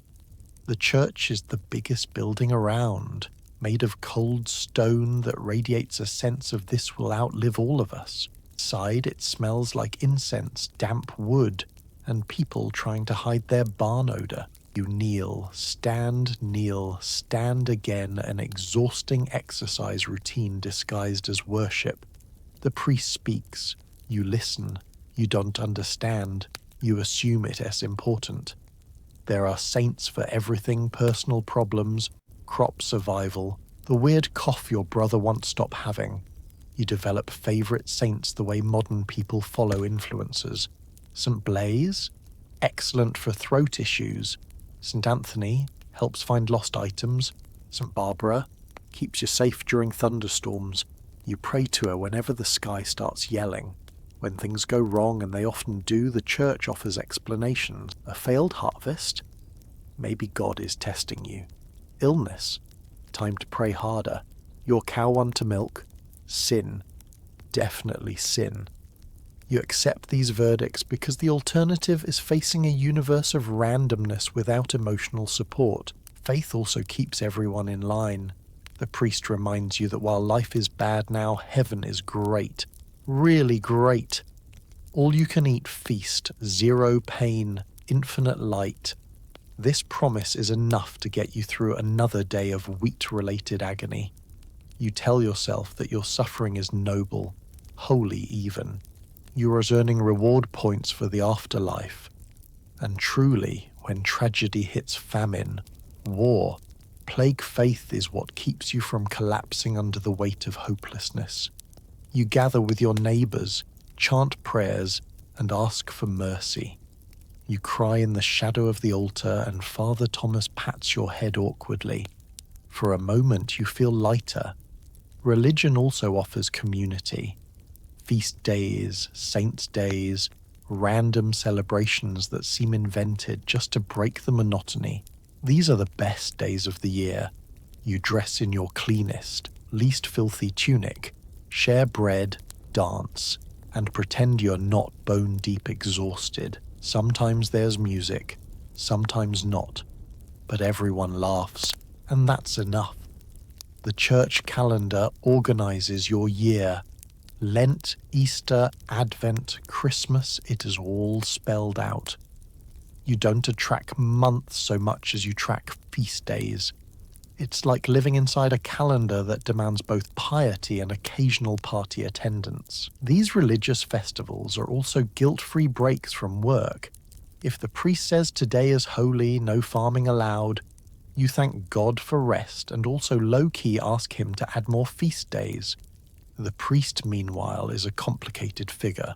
He's better educated than anyone else in the village and can read, which makes him both admired and slightly intimidating. He hears confessions, gives sermons, and occasionally lectures you on morality despite living more comfortably than you ever will. He's helpful but also nosy. He knows everyone's sins. You suspect he judges you when you confess things like, "I thought about stealing a turnip," or "I swore at a chicken." Still, there's comfort in knowing someone is there to bless your crops, anoint the sick, and bury the dead. Those rituals matter. They turn fear into meaning. They make grief more bearable. You feel closest to God in quiet moments under the stars, kneeling in the fields, whispering prayers that blur into wishes. You ask for strength, rain when you need it, sun when you need that, and mercy always. Whether the universe listens is questionable, but the act of asking keeps you sane. Religion doesn't answer all your problems, but it gives you language for them. It makes life feel intentional rather than chaotic, and when your world is small, hard, and muddy, that's a priceless gift. So you keep praying, keep listening, keep hoping, because if the next life is better than this one, heaven can come soon enough. But not too soon, you still owe next year's tithe. The cow lives with you. The goats live with you. The chickens live with you. You live with regret. Everyone provides body heat. No one pays rent. Welcome to medieval domestic life, also known as the world's least selective roommate program. You don't get to choose who shares your home. If the animal belongs to the household, congratulations, it is sleeping under the same roof. Not outside in a barn, not in a cozy stable, inside, with you. Right next to the bed you didn't actually choose but inherited from a pile of sticks and hope. Your house isn't a big one room if you're lucky, which means every living thing in your life is shoulder to shoulder at all times. Imagine an open concept studio apartment, but instead of succulents you have livestock, and instead of hardwood floors you've compacted dirt mixed with yesterday's regrets. The cow is the largest roommate. She stands there chewing cud slowly, thoughtfully, like she is judging your every move. Her breath warms the room nice, but it smells like fermented salad less nice. When she shifts her weight in the night, the whole house creaks, giving you the medieval equivalent of downstairs neighbors stomping around at 3 a.m. except she are here to stay. You also have goats, plural. Goats are chaos-given hooves. They bleat constantly, sounding like a chorus of tiny screaming children who've just stubbed their toes. They climb everything's stools, the sleeping platform, because why shouldn't they? If you leave anything unattended, they will taste test it. Clothing, rope, Bible pages, your will to live nothing is safe. Then there are the chickens, tiny frantic feather machines. They dart around the room, scratching the dirt floor, pecking at crumbs, occasionally jumping onto the bed like they own the place. Some nights, you wake to soft, clucking inches from your face. The chicken stares deeply into your soul, as though searching for meaning or deciding whether your nose is edible. All these animals come inside for warmth. Firelight and body heat keep everyone alive during those icy months where the road outside freezes over, and the wind sounds like it's trying to kill you. The animals are the medieval version of space heaters, alive, smelly, and emotionally unhelpful. You learn to sleep through everything mooing, bleating, clucking, and the gentle melody of goat teeth grinding. Privacy evaporates. You once tried whispering a personal thought to yourself, and 3 chickens immediately turned to listen. One nodded thoughtfully. It felt like therapy. Bad therapy. Of course, there are gifts, not the fun kind left under a Christmas tree, the kind that fall out of animals unexpectedly. Poop becomes a permanent fixture on the floor in corners near your shoes on your shoes. You clean it by pushing the manure out the door with a stick. The stick is now your most valuable possession. Smell is your new religion. Every inch of your house smells like a mysterious stew of smoke, sweat, wool, manure, and goat attitude. You don't notice it anymore, not because it is gone, but because your senses have surrendered. When a traveller visits, their face contorts. Their soul leaves their body briefly. A goat bleats in welcome. You shrug. Sound isn't any kinder. Cows snort in the dead of night, sounding like your great-uncle snoring through a sack of hay. Goats have a gift for waking at the exact moment you drift off, bleating like they've just remembered the world is terrible. Chickens start crowing before dawn, hours before dawn actually, because time is a social construct they refuse to respect. You'd think all this would make you resentful. You would be correct. But there is also a strange comfort to it. The animals are your wealth, your security deposit on life. They offer milk, eggs, wool, meat if times get rough, and in return they ask only for food, shelter, and your sanity. Their presence means you are not alone. In a world that feels vast and unpredictable, you can always count on a goat stepping on your foot. Sometimes you bond with them. You scratch the cow behind the ears. She moos softly. You pretend she said something profound. You tell the chickens about your day. They blink sympathetically. You try to pet a goat. It responds by chewing your sleeve, which is honestly affectionate by goat standards. The animals are also your protection.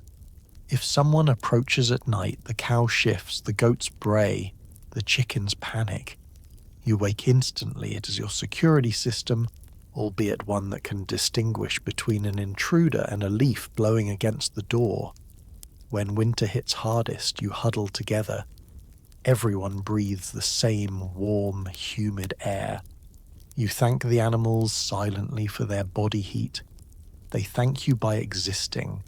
It is not glamorous, but it keeps your fingers attached to your hands. So yes, your roommates smell, complain, steal your food, make terrifying eye contact at 4 a.m, and defecate everywhere, but without them life would be colder, lonelier, and far more dangerous. And one day, far in the future, someone will invent central heating, and you will look down from heaven and whisper, must be nice. Romance is simple. You get paired off, hopefully with someone whose scent is damp wool instead of graveyard adjacent. Dating is mostly eye contact at church and praying your fathers don't negotiate weird dowries. In the medieval village, your dating pool is shallow, like puddle after rain shallow. Everyone you might possibly marry has lived within a half-mile radius their entire life. You've seen them cry at mass, chase chickens barefoot, and blow snot onto their sleeves. Mystery? Never heard of her. Courtship begins when your parents realize you're now old enough to lift a bucket without falling over. They assess the possibilities, who's available, not too related, and has at least one working goat. Romance. You spot someone across the church aisle. They were kneeling in prayer or maybe napping. It's hard to tell, but you feel something stir in your heart. Or maybe it's hunger. Hard to say. Your eyes meet for half a second. That was your first date. The priest drones in Latin, and you pretend to listen while trying to decode whether this person smells more like hay or like old soup. You hope it is hay. When Mass ends, you exit into the sunlight and try to look approachable without looking too approachable. You stroll near the well, hoping your potential future spouse will also fetch water. They do. You exchange a nod, a shy smile, and then the conversation ends because neither of you is allowed to talk alone without supervision.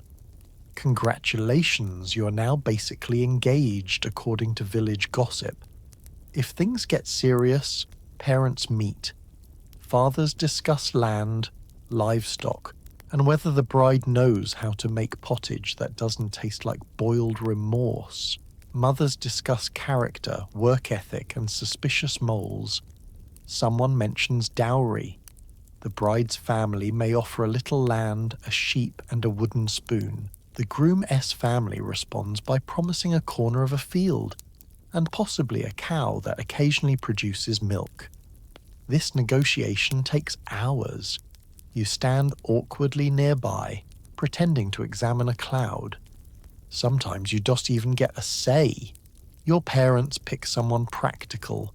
Not a dreamboat, but someone whose teeth are mostly present and whose family doesn't have that weird reputation. Your feelings are irrelevant. All that matters is whether this pairing creates more hands for the fields and more babies to continue the cycle of exhaustion and taxes. Love is not entirely absent. It just arrives later, maybe. Sometimes you grow fond of each other over years, like two damp logs learning how to be a fire. Other times you simply tolerate each other until death does you part, usually sooner rather than later. Weddings are joyful-ish. There's a blessing, some singing, maybe actual meat if your families are wealthy or reckless. A priest chants Latin neither of you understand, but you nod solemnly. Villagers gather to judge your clothes. You exchange vows and hope God doesn't smite you for thinking your new spouse looks slightly better without all that soot. The reception, if you can call it that, is simple. Ale, dancing, laughter, trying to forget your constant back pain. The fiddler plays 3 songs he knows, and everyone dances in circles, hoping not to trip. Goats roam freely. You pretend it is romantic. Then comes the wedding night. Forget rose petals and silk sheets. You have a straw mattress surrounded by livestock that have no respect for boundaries. The chickens watch. The goat judges. The cow sighs. You do your best. Over the years, marriage means partnership and manual labor. You and your spouse farm together, cook together, and pray together that the winter isn't too harsh. Romance becomes small gestures, patching each other as clothes, sharing the last onion, helping chase a goat off the roof. Occasionally your spouse brings you a flower from the roadside. You swoon. It smells like mud and optimism. Children follow many children. Not all survive, which breaks your heart in ways you don't speak about. But each child adds hands to work the land, small voices in the home, and moments of joy. like when they laugh or successfully don't eat dirt. If your spouse dies, likely. Remarriage happens fast. Practicality over sentiment. Someone needs to help with the workload, and loneliness is dangerous in a world where wolves and sorrow roam freely. And courtship continues all around you. Young folks glance at one another during feast days. Parents whisper in corners. The village becomes a matchmaking generator, fueled by chores, barley, and frantic hope. Is there romantic love? Sometimes, maybe often. Because even in mud and misery, humans find ways to connect, to laugh, to daydream about kissing behind the cowshed. Still, dating remains a simple ritual. Look, sniff, pray, your families agree, get married, raise goats, try not to die. Honestly, it is not so different from modern online dating, just fewer photos and way more livestock. Festivals are the only days you're allowed to stop working and maybe have fun. There is dancing, music, and food with flavor. It is basically Coachella, except everyone is sober, cold, and wearing itchy tunics. You wake up on a feast day and for once you don't have to sprint straight into the fields.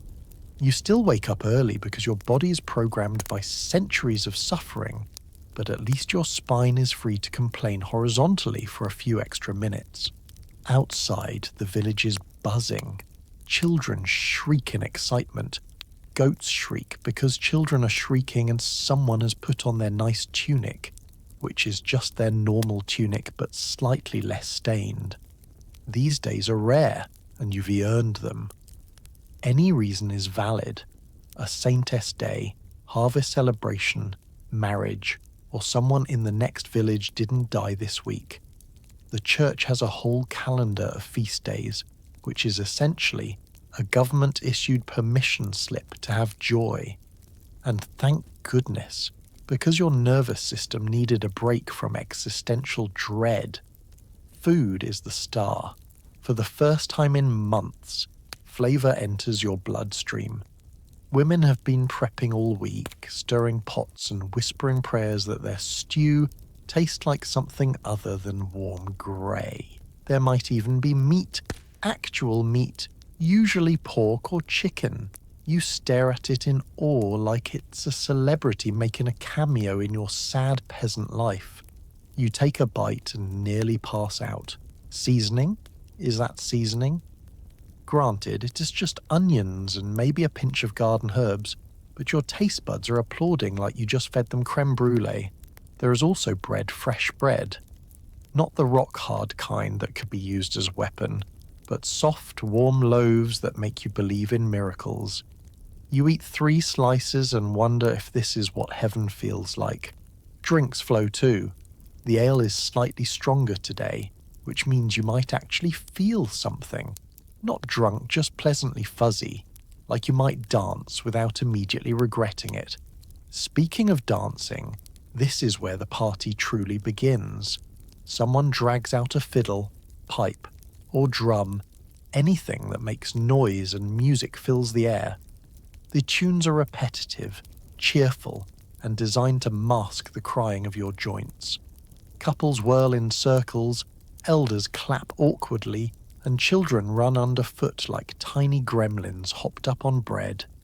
You join in, spinning until you are dizzy, laughing without knowing why.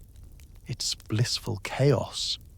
The clothing situation is hysterical. Everyone's wearing their best, which still smells faintly like manure but is visibly less patched. Colours appear greens, blues, maybe a red if someone is feeling scandalous. You spot old Margaret wearing every necklace she owns and looking like a medieval chandelier. You compliment her. She pretends to hear you. Games happen too. Simple things. Tug of war, running races, wrestling matches where 2 men roll in the mud, while everyone cheers and silently bets bread on the outcome. Kids climb things. Goats climb kids. Chickens scream. It's a good time. Sometimes there is performance, a travelling storyteller or minstrel passing through. They tell tales of knights, saints, dragons, and places that actually have paved roads.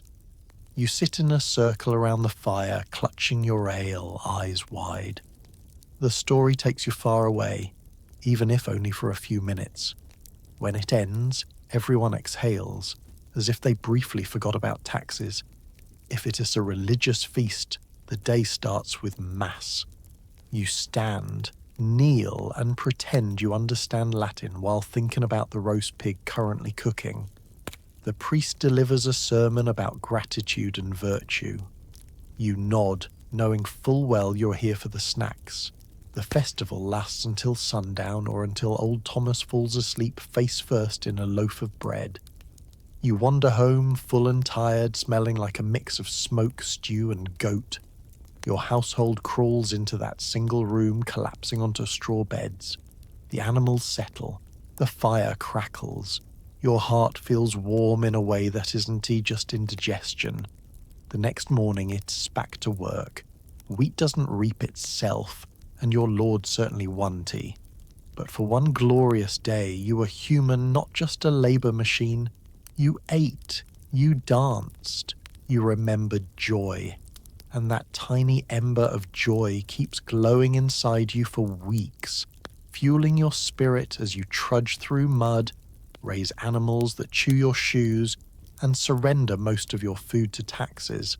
Feast days remind you that life isn't only suffering. Sometimes it is also music and bread, which, honestly, is enough to keep anyone going. You catch a cough and assume death is tomorrow. Doctors are expensive and often useless. Treatments include herbs, prayers, and occasionally screaming.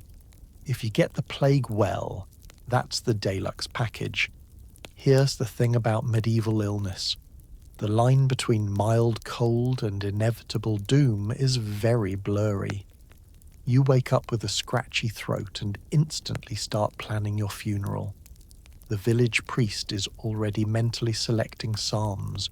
Your neighbours whisper about which saint handles phlegm. Spoiler, all of them, if you ask nicely.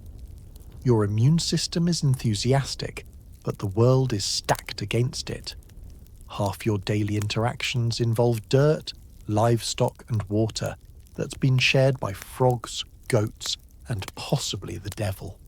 Soap is a rumour, doctors are theoretical, and personal space is non-existent. Every sneeze is suspicious. Every rash is a red flag. Every stomachache means either you ate too much barley or you're about to feature in a funeral procession. Let us talk healthcare. If you are feeling sick, you have two main options. Option A, hope it goes away. Just keep working and pretend you're fine. Maybe you'll sweat out the sickness while hoeing wheat. Maybe you'll simply die mid-hoe. Either way, productivity. Option B, ask for help. This is when things go sideways. A doctor isn't guaranteed to know anything helpful. In fact, many learned more about holes in skulls, thanks bad, battlefield medicine, than about curing your cough. And you probably can't afford one anyway.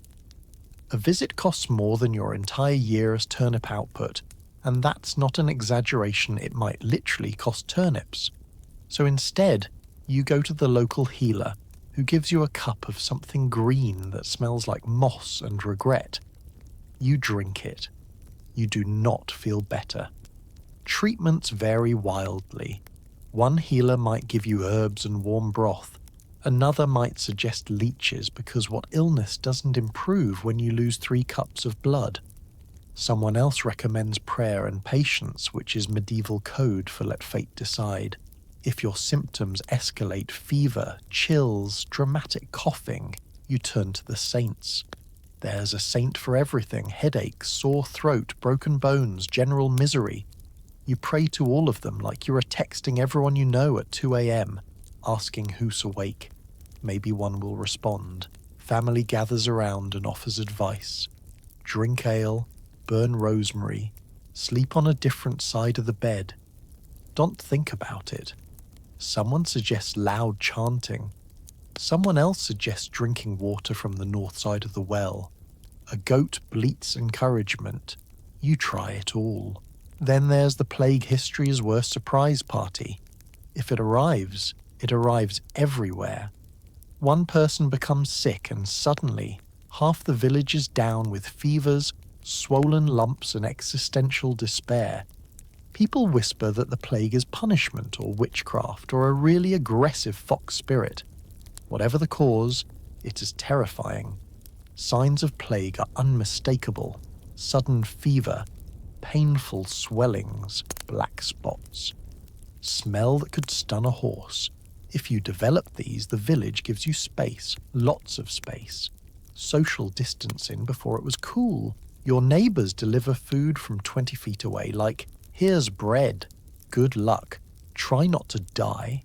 No one enters your house. Even the animals keep their distance. Sometimes whole families perish. Other times, a few brave souls survive and never stop talking about it because they were basically medical legends. Grandma got the plague and lived becomes a story retold forever. But most illness isn't a plague. Usually it is the slow type: lingering coughs, infections from a tiny cut, thanks tetanus. Stomach disorders from eating bread that was maybe more mold than bread. There's no concept of bacteria, just the belief that sickness comes from bad air, demons, or your neighbour Jeffrey, who definitely looked at you funny. Whatever the cause, you still have to work. There's no sick leave.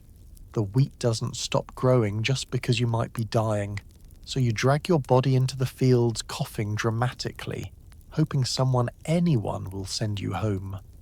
No one does. At best, a neighbour says, drink ale later, which might be the most medically sound advice available. When illness runs long, neighbours pitch in. They bring pottage, more beige, offer prayers, and occasionally attempt impromptu choir performances. They mean well. You lie on your straw mattress, sweating into your only shirt, wondering whether this is the end or just Tuesday. If you survive, congratulations. You are now stronger, supposedly. You return to work immediately because survival is not an excuse to rest. You'll likely catch something else in a month anyway because you live with goats that lick everything. Illness teaches you two lessons. Life is fragile. Never trust a sneeze. Still, resilience is your greatest asset. You face sickness with bravery, stubbornness, and the full power of lukewarm herbal tea. Sometimes it works, sometimes it doesn't. And if you do die, well, at least heaven has fewer goats. Suddenly people are dropping like flies. Entire villages empty out. You hear rumours that it's caused by bad air, angry planets, or someone's cat. Nobody knows. You try not to breathe too much. At first, it is just stories from far-off places. A traveller passing through mentions a sickness somewhere beyond the horizon. Something terrible, quick, and hungry. You shrug. Plague is like taxes. It's always happening somewhere, and you hope it just keeps happening somewhere else. But then it gets closer. A neighbouring village goes silent, too silent. No smoke from chimneys. No wandering chickens. No Margaret yelling about someone stealing her potatoes. The rumours intensify. People dying within days. Whole families gone in a week. Someone insists it as demons. Someone else swears they saw a glowing cloud floating over fields. A third person blames foreigners, witches, or grandma's cat. The cat is offended. One morning, the bells toll. Not for mass for death. The first case arrives quietly. A man falls ill, feverish, weak. He develops swollen lumps under his arms, near his neck, at the groin. Pustules that burn and ache, ballooning under the skin like sinister grapes. The priest comes to pray. The man dies within days, or hours. It's impossible to tell because time becomes sticky and strange. Suddenly fear spreads faster than the disease. People whisper in corners, clutching charms, crossing themselves so aggressively they nearly sprain wrists. You hear that somewhere. Physicians are wearing strange bird-beaked masks stuffed with herbs to fend off bad air miasma they call it. Here, there are no such masks, just cloth rags and hope. You don't know what causes it. No one does. Some say it's punishment from God. Others suggest wicked winds from the east. Someone claims the planet shifted wrong, and now everything is chaos.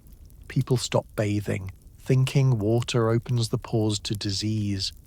Honestly, they weren't bathing much before, so that's not a huge leap. Daily life becomes a horror show. You avoid crowds. You avoid neighbors. You avoid your own shadow. The sick are shunned not out of cruelty, but out of sheer terror. Bread is left at their doors. Prayers are whispered from afar. If someone coughs, everyone else sprints away like the ground just caught fire. Burials become rushed, messy, and heartbreaking. The churchyard fills. People dig deeper, stack bodies, pray faster. The priest performs rites until his voice breaks, then keeps going. He is exhausted, frightened, still telling everyone to be faithful while knowing faith won to stop the pustules. Some families flee into the countryside thinking distance will save them. Others lock themselves in their homes. A few, believing death is inevitable, feast and dance until they collapse. Morale, complicated. Trade stops. Fields go untended. Animals wander with no one to guide them. You watch as life collapses like a badly built haystack. The disease moves unpredictably, sometimes wiping out entire households, sometimes skipping one lucky soul who will live to tell the tale in 50 years and never stop telling that tale. Survival is random, infuriatingly random. Your strongest neighbors die. Your frailest cousin lives. The goats? Completely fine. They're unbothered, perhaps plotting world domination. The smell of death saturates the village soot. Sickness, dirt, despair. People carry posies of flowers to ward off the stench and the evil they believe clings to it. The rhyme children sing ring around isn't it cute? It is a coping mechanism. Some nights you lie awake counting breaths, not sheep, they're outside, but your own. If you can breathe, maybe you're safe. Maybe. Then again, maybe not. You try every remedy.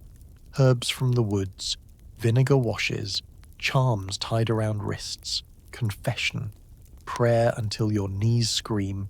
Nothing is guaranteed. Your community shrinks. Houses stand empty. The gossip network dissolves into grief. Old Margaret, the village historian, is gone. The well feels haunted. The church echoes hollowly because too few voices remain to fill it.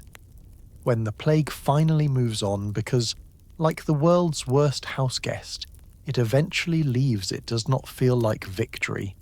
It feels like numb relief mixed with unbearable sorrow. You take inventory of the missing, friends, family, neighbors, entire bloodlines erased. You try to move forward not because you want to, but because life demands it. Wheat still needs sowing. Animals still bleat. Hunger still exists. You whisper prayers for the dead, for the living, for yourself, slowly, painfully. The world stitches itself together. New babies are born. Fields are tended again. Festivals return cautiously, but the shadow lingers. The memory of pustules and bell tolls never fully leaves you. The Black Death was not just a sickness, it was an era, a season of fear, a reminder that life, always fragile, can crack apart in an instant. And now, when someone sneezes, you flinch, just a little. Old habits die hard. Autumn means preparing for winter. You dry grains, store roots, hang questionable meats, and pray your neighbor doesn't steal your last onion. You bury food in cellars that smell like ghosts. When the leaves start changing and the air gets that crisp you will suffer soon scent, the village panics in a very organized way. Everyone understands the stakes. Survive the winter or become a cautionary tale told by Margaret around the fire. There's no grocery store, no Instacart, no last-minute pizza delivery. Winter is a 3 to 5 month test of who planned well and who's going to be eating moss. This is the time when every able body, yes, including children who barely know left from right, joins in the great autumn harvest. You gather grains, yanking wheat from fields like your life depends on it, because it does. You threshed it earlier, remember that exciting day? And now you dry it thoroughly so it doesn't rot or sprout into free-range regret over the winter. Then there are root vegetables, carrots, turnips, onions, the holy trinity of things that taste vaguely like dirt. You yank them from the ground and brush off most of the soil. The dirt stays extra minerals, right? The cleanest ones go into baskets. The weird, lumpy ones that look like haunted dolls also get thrown in because winter does not care about beauty standards. You store all this loot in a cellar. Your cellar entrance is basically a hole in the ground, covered by a plank that says "Please Don to fall in." You climb down and instantly regret it. The cellar smells like cold mud, ancient socks, and the sadness of previous winters. The walls drip. The air is damp enough to rehydrate a raisin. Everything down here is chilly, quiet, and vaguely judging you. This is where your food will live. Hopefully. If mold doesn't get to it first. You pack grains into barrels, big wooden tubs that creak like they rehaunted. They are not, you hope.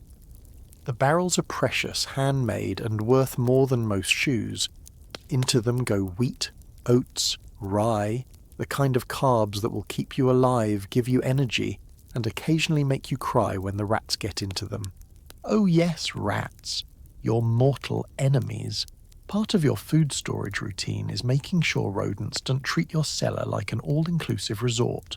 You set traps, tuck in the barrels tightly, and pray to whichever saint handles vermin there must be one. But rats are clever, smug, and evil. They find corners, chew through wood, and throw tiny house parties while you starve upstairs. If you hear squeaking at midnight, that's not ghosts, it's rodents celebrating. You also hang meats. These are interesting. Sometimes it's pork, sometimes fish, sometimes a mystery creature your cousin found in the woods. Meat is salted, dried, or smoked until it tastes like salty leather, which is still a delicacy compared to everything else. You hang it from rafters so animals can munch on it. You pretend not to notice that parts of it resemble your shoes. Beans and peas are dried too.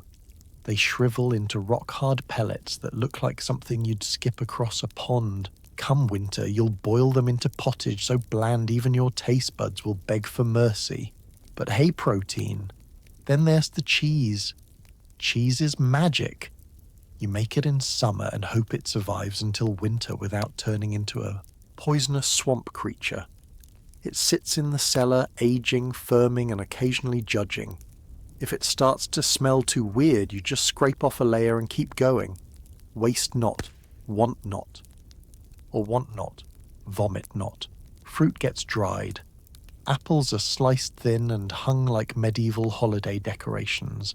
They dry into wrinkly strips that taste like apples remembering who they once were. Still vitamins, and then there's ale. Perhaps the most important winter food group. Water can make you sick.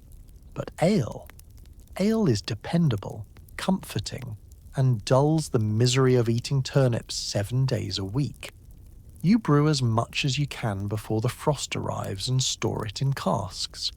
You guard these barrels like they contain gold, because they kind of do.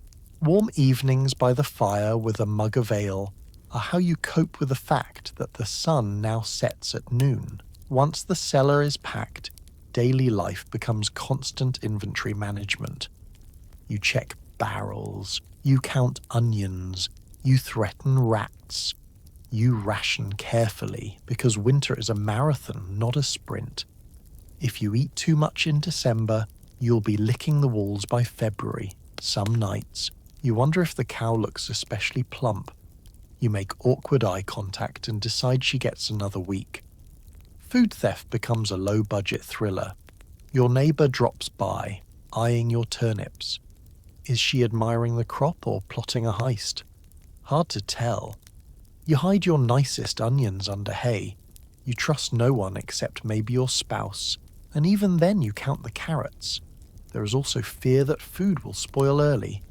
If a barrel bursts, if mold spreads, if a wolf gets bold, your winter security evaporates like dignity on laundry day.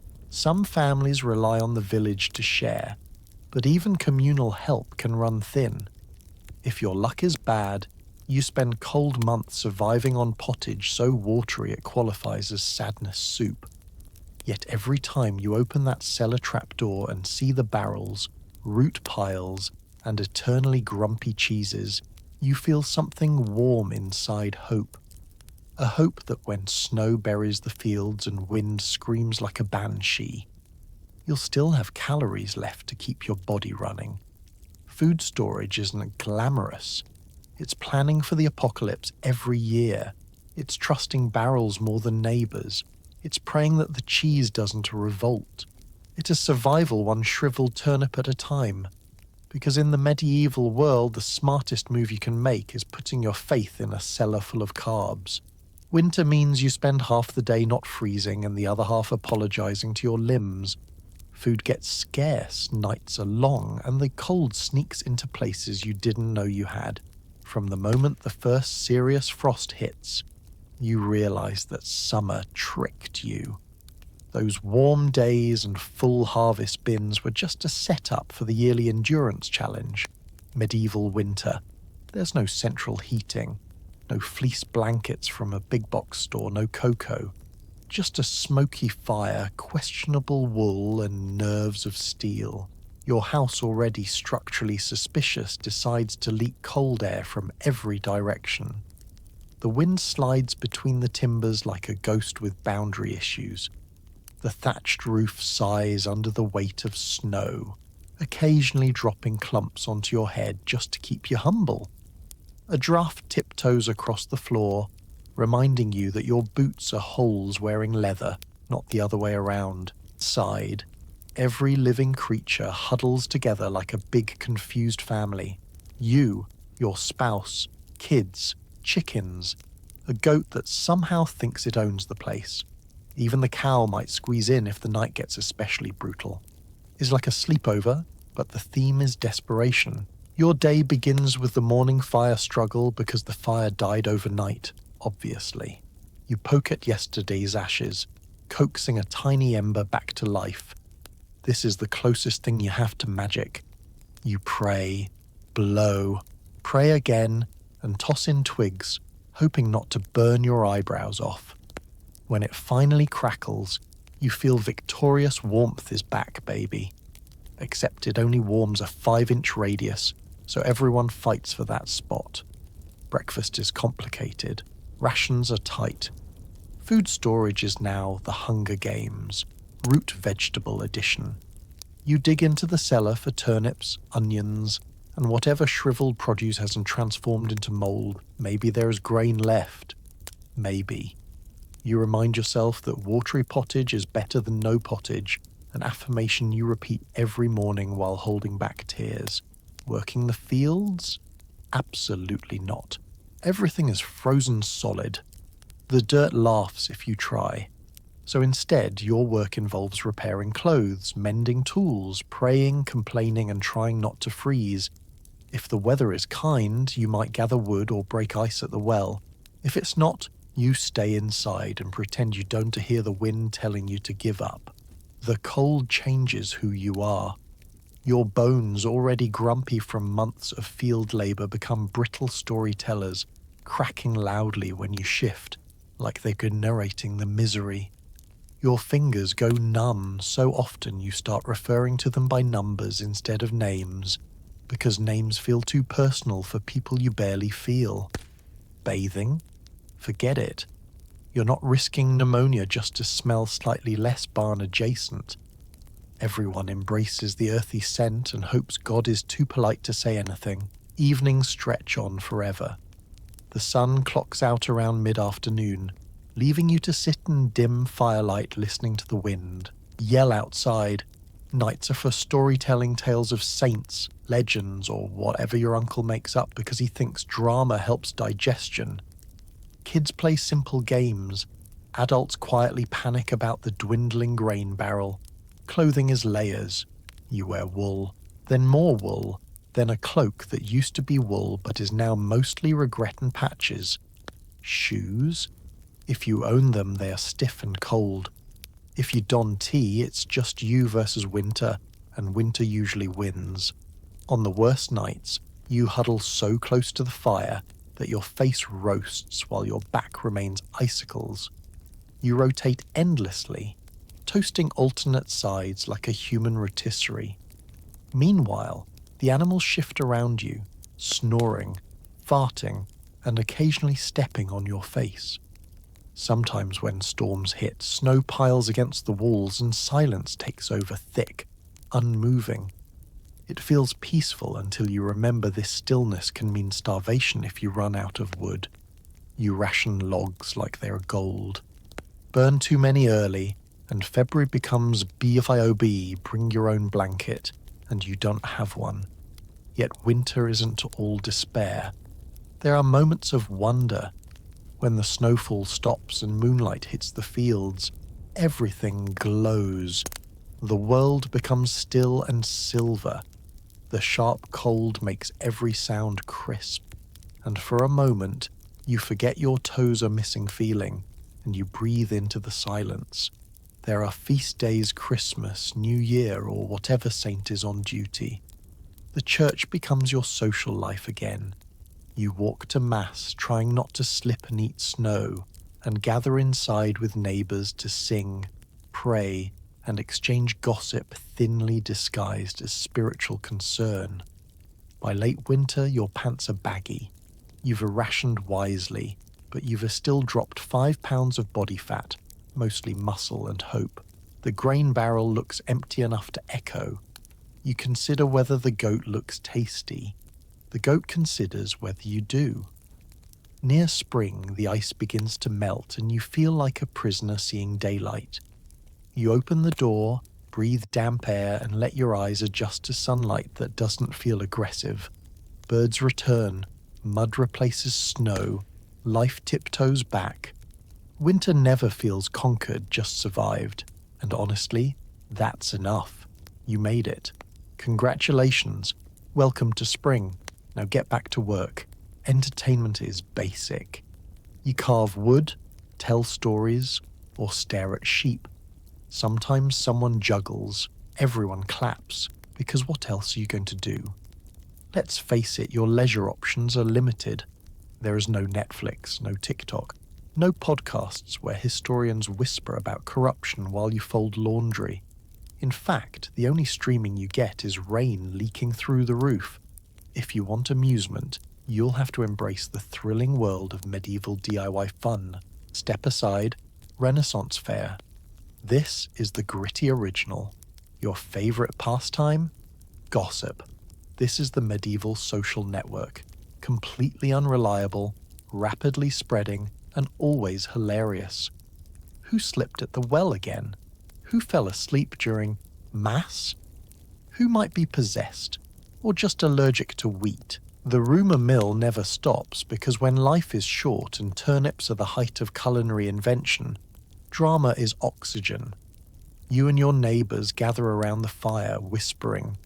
You share stories about the Lord's questionable new hat, or how Brother Edmund definitely heard angels, or maybe it was bees. Either way, it's content. When the priest scolds the village about sin, everybody nods solemnly, then immediately leans over to tell a friend that he probably meant Margaret's cousin, who's been acting suspiciously cheerful. Children, meanwhile, play with sticks. You hand a kid a stick, and suddenly they were a knight, or a dragon, or a knight who's tired and just wants a nap. Sticks are multi-purpose, swords, wands, poking devices, and occasionally the subject of heated custody disputes. Throw in a few rocks, and you've got full-scale entertainment rock soccer, rock-throwing competitions, or sculpting rocks into slightly smoother rocks. Adults get more creative. You might carve little animals or spoons out of wood. Functional art. If you're a fancy, you whittle a flute. Your neighbours call it music and politely clap while covering their ears. Some peasants weave baskets, which passes for fun because it's slightly less depressing than rethatching roofs. Then there is storytelling, the medieval cinema. At night, the whole village gathers around the embers, leaning close to hear tales of saints, spirits, legendary beasts, or that guy who got chased by a goose last year and will never live it down. Stories are recycled endlessly, gaining flair every time. When the storyteller gets dramatic, voices shift, hands wave, someone gasps, and the chickens look worried. Sometimes you get a travelling performer, like a troubadour, basically a medieval singer-songwriter, wandering the countryside singing ballads about love, war, and the constant desire for bread. He rolls into town with a lute and an attitude, delivering the same 3 songs he knows. Everyone listens, entranced, because anything louder than silence is a blessing. If he can juggle, even badly, you give him your highest praise, half a turnip. Games pop up too. There's wrestling in the mud, which is as athletic as it is unflattering. This is running, which is usually just chasing goats that escape the house again. You've got dice made from bones, though gambling is frowned upon, which makes it instantly more appealing. Winners brag. Losers insist the bones were cursed. In summer, the village heads to the green for sports like mob football, which is soccer but with fewer rules and more bruises. The goal? Move a ball vaguely in the direction of something while nobody breaks your arm. The whole village joins in, except the animals who spectate in judgment. The game ends when either someone scores or everyone collapses.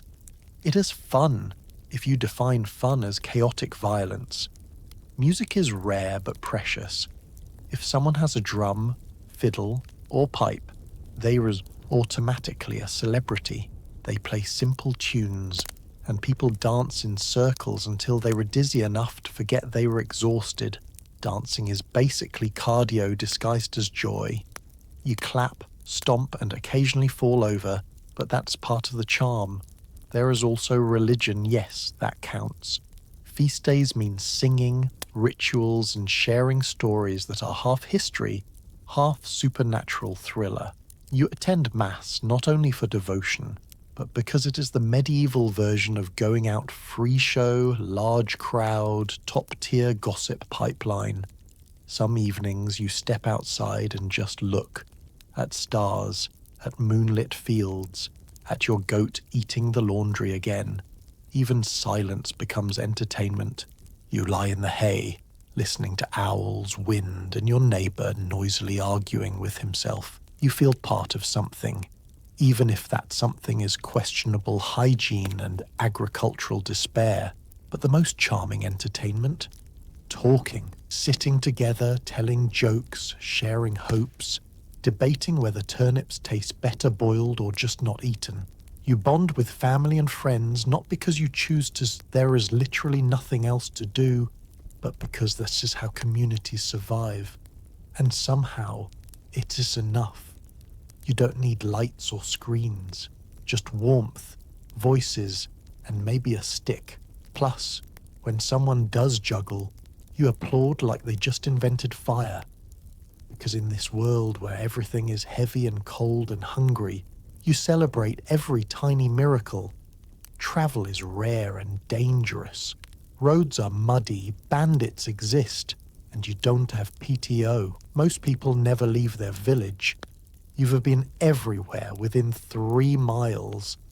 Leaving home in the medieval world is like entering hard mode DLC you did not ask for. There are no maps, no GPS, and definitely no hotels with free breakfast. If you want to go somewhere, you grab your wool cloak, your worn shoes, if you have them, and your deepest prayers. because once you step outside your village, you're effectively a snack walking through a forested buffet of thieves, wolves, and potholes the size of emotional wounds. Honestly, why bother? Most peasants never travel farther than the next village over. Your mental geography is just fields, woods, saints, and rumours. You've seen the world, which means the barley field, old Margaret S. fence, and that one weird tree shaped like a sad goblin. Look, we're keeping expectations low. If you do need to travel, maybe for market day, to visit relatives, or because your cousin swears there is better dirt in the next hamlet, you're in for a journey that redefines inconvenient. Roads are barely roads. They are muddy trails shared with carts, animals, and every puddle that ever existed. After rain, the path turns into a swamp impersonating a walkway. You slog through it, regretting every life choice. Also, no road signs. Directions are vibes. You ask a stranger, "How do I get to Riverham?" They answer, "Follow the sun until it stops feeling right. Then turn where the old oak used to be." If you hear bees, you have gone too far. Cool, helpful. If you are lucky, you travel in a group for safety. Bandits love solo peasants like modern scammers love tech-illiterate uncles. These thieves lurk in forests waiting to redistribute wealth, which means taking your only loaf of bread and possibly your shoes. You consider fighting back, but your weapon is a stick, and their weapon is also a stick just sharper, and held by someone who looks like they bite. Animals are another hazard. Wolves prowl forests, boars roam freely, and every goose you meet has the energy of a tiny medieval demon. Honestly, you're more terrified of geese than wolves. Wolves at least respect personal space. Sometimes travel is required by your lord. Maybe you must deliver grain or help with construction on distant land. This trip isn't optional, it is voluntold. You walk for miles carrying heavy loads, wondering if teleportation will be invented soon. Spoiler, not for a few centuries. For long journeys beyond your Lord S territory, you need permission. Actual written permission. Without it, you reconsidered suspicious, like someone wandering a Costco without a membership card. Authorities might question you, or worse, assume you're a runaway serf. That's medieval jail time, and you do not want medieval jail. Cold walls, iron chains, zero snacks. If you somehow make it to a town, congratulations. You are overwhelmed. Towns are loud, dirty, and exciting like medieval Las Vegas, but with more livestock and fewer neon signs. Merchants shout prices, pigs wander freely, and someone tries to sell you a miracle cure made from questionable herbs. You buy nothing. Everything is too expensive. Urban travel on foot means dodging carts, avoiding thieves, and trying not to step in things you'd rather not identify. There are inns where travelers stay, but they are expensive and crowded. Beds are stuffed with straw that may include fleas, old breadcrumbs, and what feels suspiciously like a jawbone. Still, compared to sleeping in the street, it's luxury. If you need to cross water, rivers are either barely passable or aggressively dangerous, depending on the mood. Bridges are rare and often guarded by someone charging a toll. You pay the toll usually in coins, crops, or promises because swimming is a death wish. You've seen what rivers do to drunk shepherds, and don't even ask about horses. You do not have a horse. Horses are expensive, delicate, and owned by people who say things like, "Oh, he only eats oats gently warmed near the fire." You walk. Everyone walks. Pilgrimages are the big exception. Religious road trips. People travel to holy sites hoping to heal illnesses, gain forgiveness, or take a break from field work. These journeys last weeks or months, and everyone comes back with stories. Strange accents, new prayers, and feet that look like tragedy. You consider going someday, but then you remember walking. Ultimately, travel is a privilege of the rich. Nobles gallop around like It's nothing, visiting relatives, hunting in distant forests, attending fancy events where people wear colours that aren't brown. You hear stories about foreign lands, places with strange foods, tall buildings and beaches, but they sound like fairy tales. Your world is small, and that's normal. So when you sit outside in the evening staring across the same 3 fields you've seen every day, you feel weirdly okay. Travel is stressful, home is safe, familiar, full of chickens that may hate you, but at least they know your name. Your whole life may unfold within shouting distance of your own doorstep, and that is fine. You don't need adventure, you need warmth, food, and the certainty that the path home is only a few muddy steps away. Besides, if you ever want to see the world, there is always next life. Crime is low, mostly because punishment is motivated. Thieves lose hands, liars get shamed, and everyone else just tries to look busy. You're always one mistake away from becoming a cautionary tale. In your village, law and order doesn't mean kindly officers handing out warnings. It means a system so efficient and terrifying that everyone is on their best behavior at all times. The local authorities, your lord, his appointed officials, and occasionally the church run the medieval version of HR, except instead of documentation and performance reviews, they specialize in public shame and creative bodily consequences. Let's say you were accused of stealing a loaf of bread. In modern times, maybe you'd get a fine, or therapy, or a lecture about making better choices. Here, you might lose a hand. That escalated quickly. Punishment is public by design.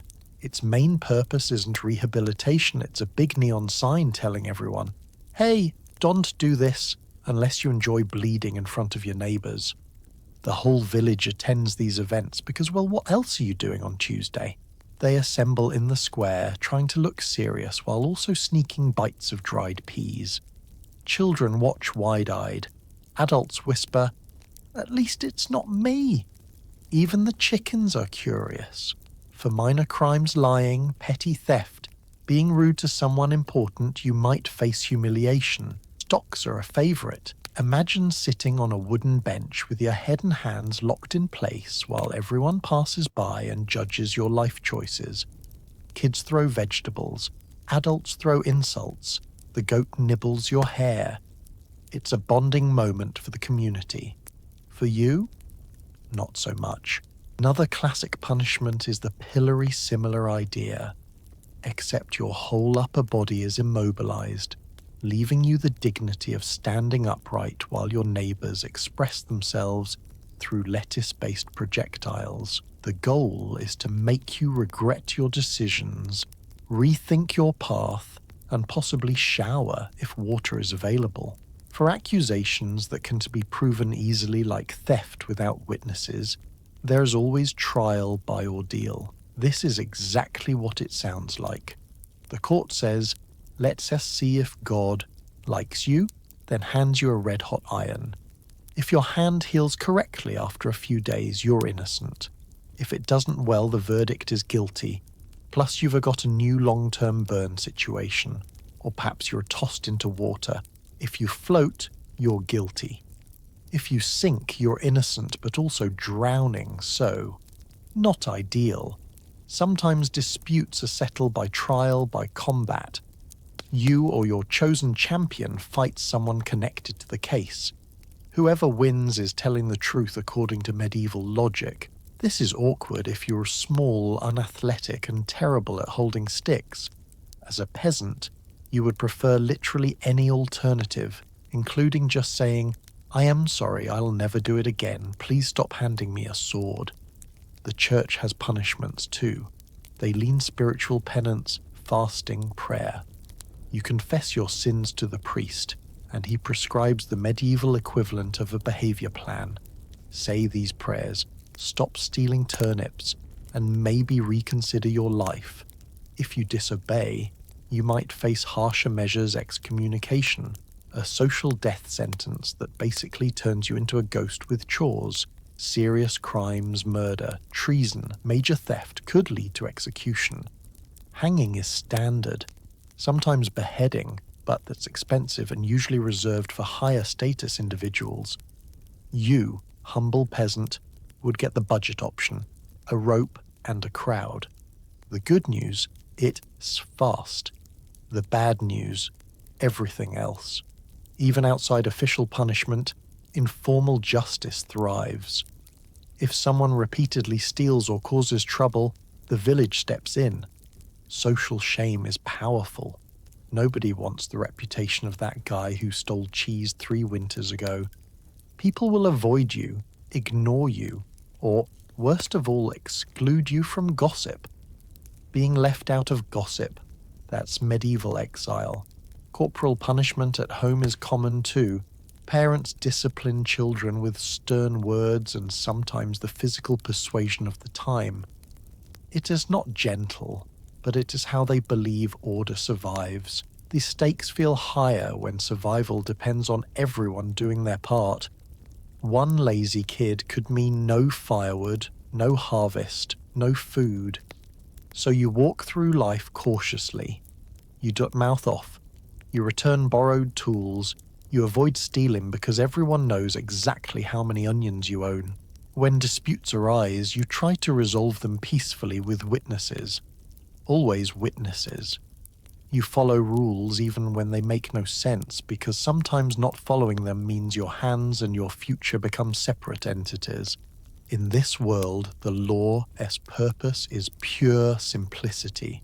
Fear keeps people in line. Every punishment is a story. Every story is a warning. You grow up hearing about the time someone stole a pig and had to carry that pig through the village while people laughed. The pig was also laughing, probably. You remember the tale of a girl accused of lying, forced to stand in the square with a sign reading "false tongue." She cried, everyone else gossiped. The moral, tell the truth. Or at least lie convincingly. Punishment is a spectacle, a lesson, a reminder that your actions matter and that consequences here are fast, public, and occasionally very sticky. So you try to stay on the right side of everyone, your lord, your priest, and Margaret, who swear she remembers everything. The medieval HR department doesn't do paperwork. It does trauma. Because in a world with no security cameras, no lawyers, and no safety net, the goal is simple. Behave or regret. Knights show up and declare war over land no one has seen. You hide indoors, clutching your soup. The war ends, nothing changes, and you go back to hoeing the fields. War arrives the same way distant relatives do, loud, inconvenient, and with zero warning. One day you're weeding barley, wondering if your left knee will ever bend normally again, and the next, armored men on horses are galloping through your village yelling about borders and honor. Borders. Honor? You've never seen either. You barely leave your 3-mile radius, let alone understand why someone wants land that's half swamp, half turnip. The knights look impressive polished armor, big horses, colourful banners, but you know the truth. Underneath all that metal is a tired guy who wants stew and a nap. Still, they ride in shouting proclamations, insisting that your lord's second cousin's neighbour was insulted by someone's heraldry, and now thousands must suffer. The peasants nod solemnly, thinking, sure, definitely worth it, totally reasonable. Your job during wartime? Step 1. Survive. Step 2. Don't lose the wheat. Wheat is the backbone of everything. You eat it, pay taxes with it, gossip about it. So when men with pointy sticks threaten to burn the fields, you panic. War doesn't care about your meal plan. It doesn't stop for harvest, or feast days, or Monday mornings when you already feel dead inside. It just happens. When armies approach, your village goes into stealth mode. You pack what little you have, bread, onions, questionable cheese, and hide in your house, or in the woods if things seem extra pointy. The goal is simple, Avoid becoming collateral damage. You bar your tiny door with the emotional strength of a turnip. You huddle with family and livestock, listening. Hooves thunder, metal clanks, men shout. Somewhere, a goat bleats in protest. Your heart tries to escape through your throat. If you're lucky, the army's just passing through. They eat some food, steal more food, borrow your firewood forever, and leave. You emerge from hiding, relieved until you see the footprint of a warhorse on your best cabbage. Tragic. If you were unlucky, your village is caught between two armies. Then things get messy. Fires blaze, homes burn, wheat fields go up like tinder. Soldiers, friend and foe, grab everything. Livestock, grain, tools, sometimes your last clean shirt. They say it S for the war effort. You say nothing, because arguing with the man holding a sword is a bad career move. As a peasant, you are ideal cannon fodder. Untrained, unarmed, and profoundly uninterested. But you might still be drafted, ordered to help dig trenches, haul supplies, or stand around looking menacing. You fail at this. You're not a fighter. Your main weapon is passive-aggressive muttering, but the Lord says jump, and you reply, how high considering my arthritis? Actual battles usually happen far away, on fields you don't recognize. You hear stories afterward, knights charging, arrows flying. Someone did, something heroic. Someone else fell into a pond and drowned because the armor weighed 200 pounds. You shake your head and go back to mending your hoe. When war ends because someone finally got tired, lost money, or misplaced a duke, you expect celebrations. Instead, nothing changes. The same lord sits in the same manor yelling about taxes. The same priest preaches about God's will and the importance of tithing. You wake up the next morning and ho! Sometimes returning soldiers wander through, bragging about battles. You nod politely, even though you're more interested in whether they brought exotic food. They did not. They swear they saw distant lands, glittering banners, and huge castles. You believe them mostly, or you assume the ale is talking. The worst part of war is famine afterward. Fields trampled, stores stolen, homes burned. Winter becomes a horror show of thin soup and prayers. Everyone tightens belts, literally. You count every kernel of grain like it's treasure. You whisper to onions like they're beloved family members. When a new spring finally arrives, you plant again, knowing it could all be ruined next year because some duke sneezed and offended a baron. The truth is stark. War is a noble hobby for nobles. For peasants, it's a disaster marathon.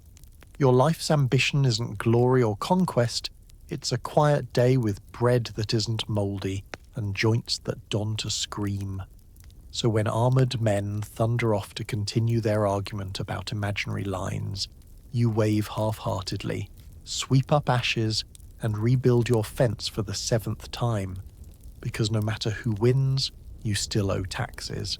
No matter who wins, you still have to plant wheat. And no matter who wins, you still wake up tomorrow and go back to work.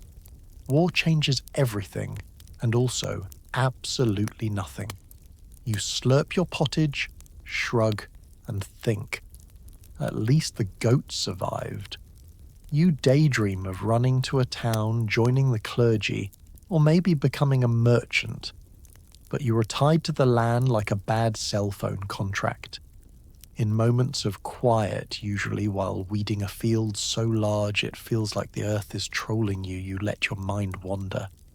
You imagine life beyond your village, cobbled streets, exotic spices, clothing that doesn't itch. Maybe, just maybe, a world where bread isn't your entire personality. These dreams taste sweeter than honey and are just as rare, because here's the reality. Your life is a subscription service you never signed up for and can cancel. You're a serf bound to the land like a default app you can uninstall. The fields aren't just where you work, they're where you legally exist. You belong to the soil, and your landlord's sorry. Lord makes sure you remember. Still, dreaming is free. Sometimes you picture yourself in a bustling town, selling wares, sipping ale in a tavern where the roof doesn't leak directly into your soup. Towns are basically medieval theme parks, crowded, loud, and full of opportunities if you believe the rumours. Someone once returned from town talking about a building with more than one room. A building with stairs. You fainted just hearing about it. Other fantasies take you toward the church.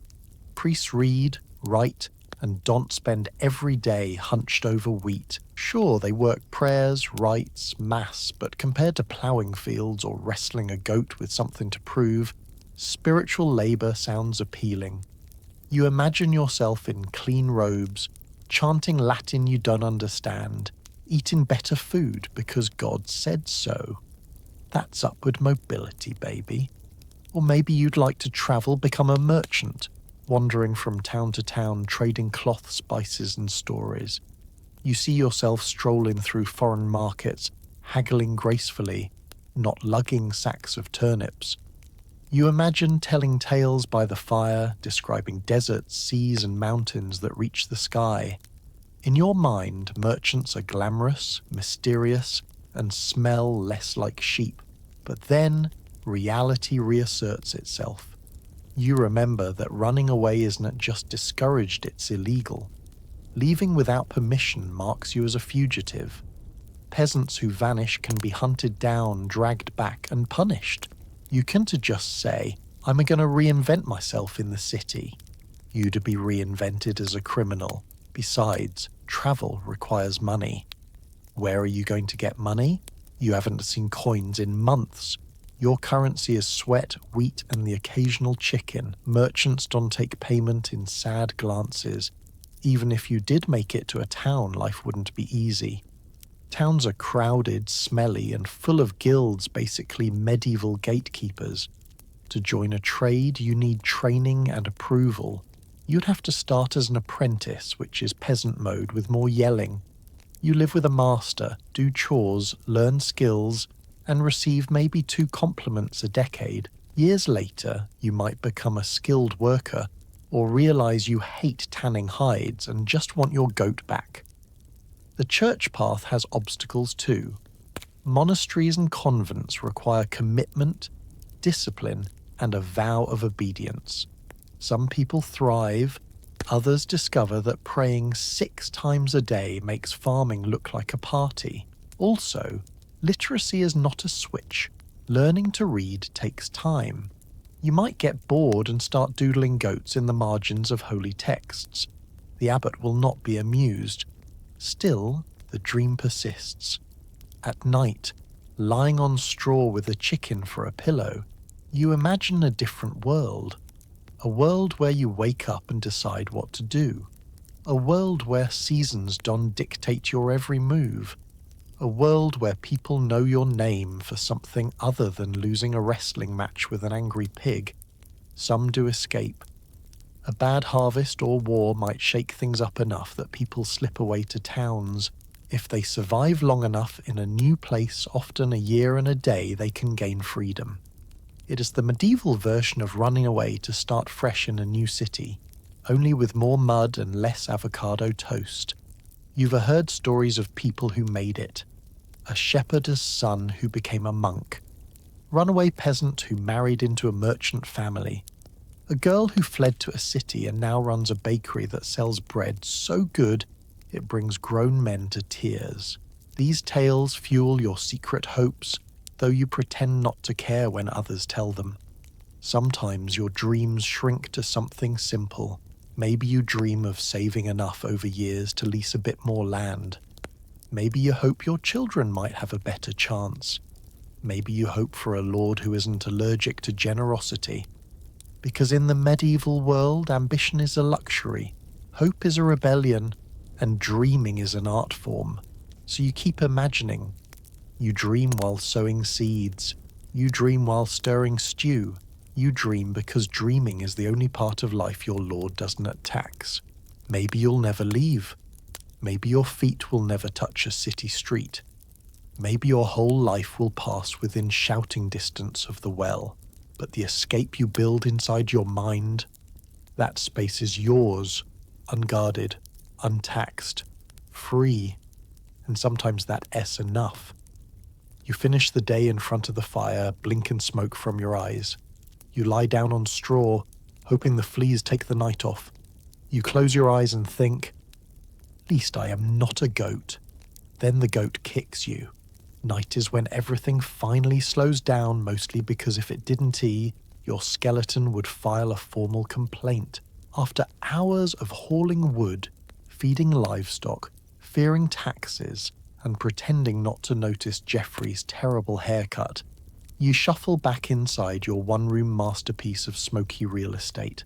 The fire in the hearth is still smouldering, coughing out tiny sparks like it is trying to retire but can't afford it. You poke at the embers, adding a log you spent half the day hunting down in the woods. Wood is precious, more precious than gossip, and almost as valuable as onions. The crackling flames stretch weakly, illuminating your home in a soft, unreliable flicker. Shadows sway on the walls. The air is warm if you stand exactly 2 inches from the fire. Any farther, and it is winter again. Your family gathers around, rubbing hands together, watching smoke poke their eyeballs. A few chickens settle near your feet, pecking at imaginary crumbs. The goat wedges itself between everyone like an entitled roommate. The cow sighs in the corner. You inhale the scent of burnt stew, wool, smoke, and animals plotting rebellion. Dinner has long since been swallowed more pottage, because of course it was. You've barely digested it, and your stomach is holding a performance review. Flavor, 2-10. Warmth, 10-10. Likelihood of survival, decent. There's a little small talk, not about market trends or politics, but about whether the turnip yield will be good and whether old Margaret's cat can see ghosts. Then someone yawns, and it spreads like the plague. Too soon. Bedtime approaches.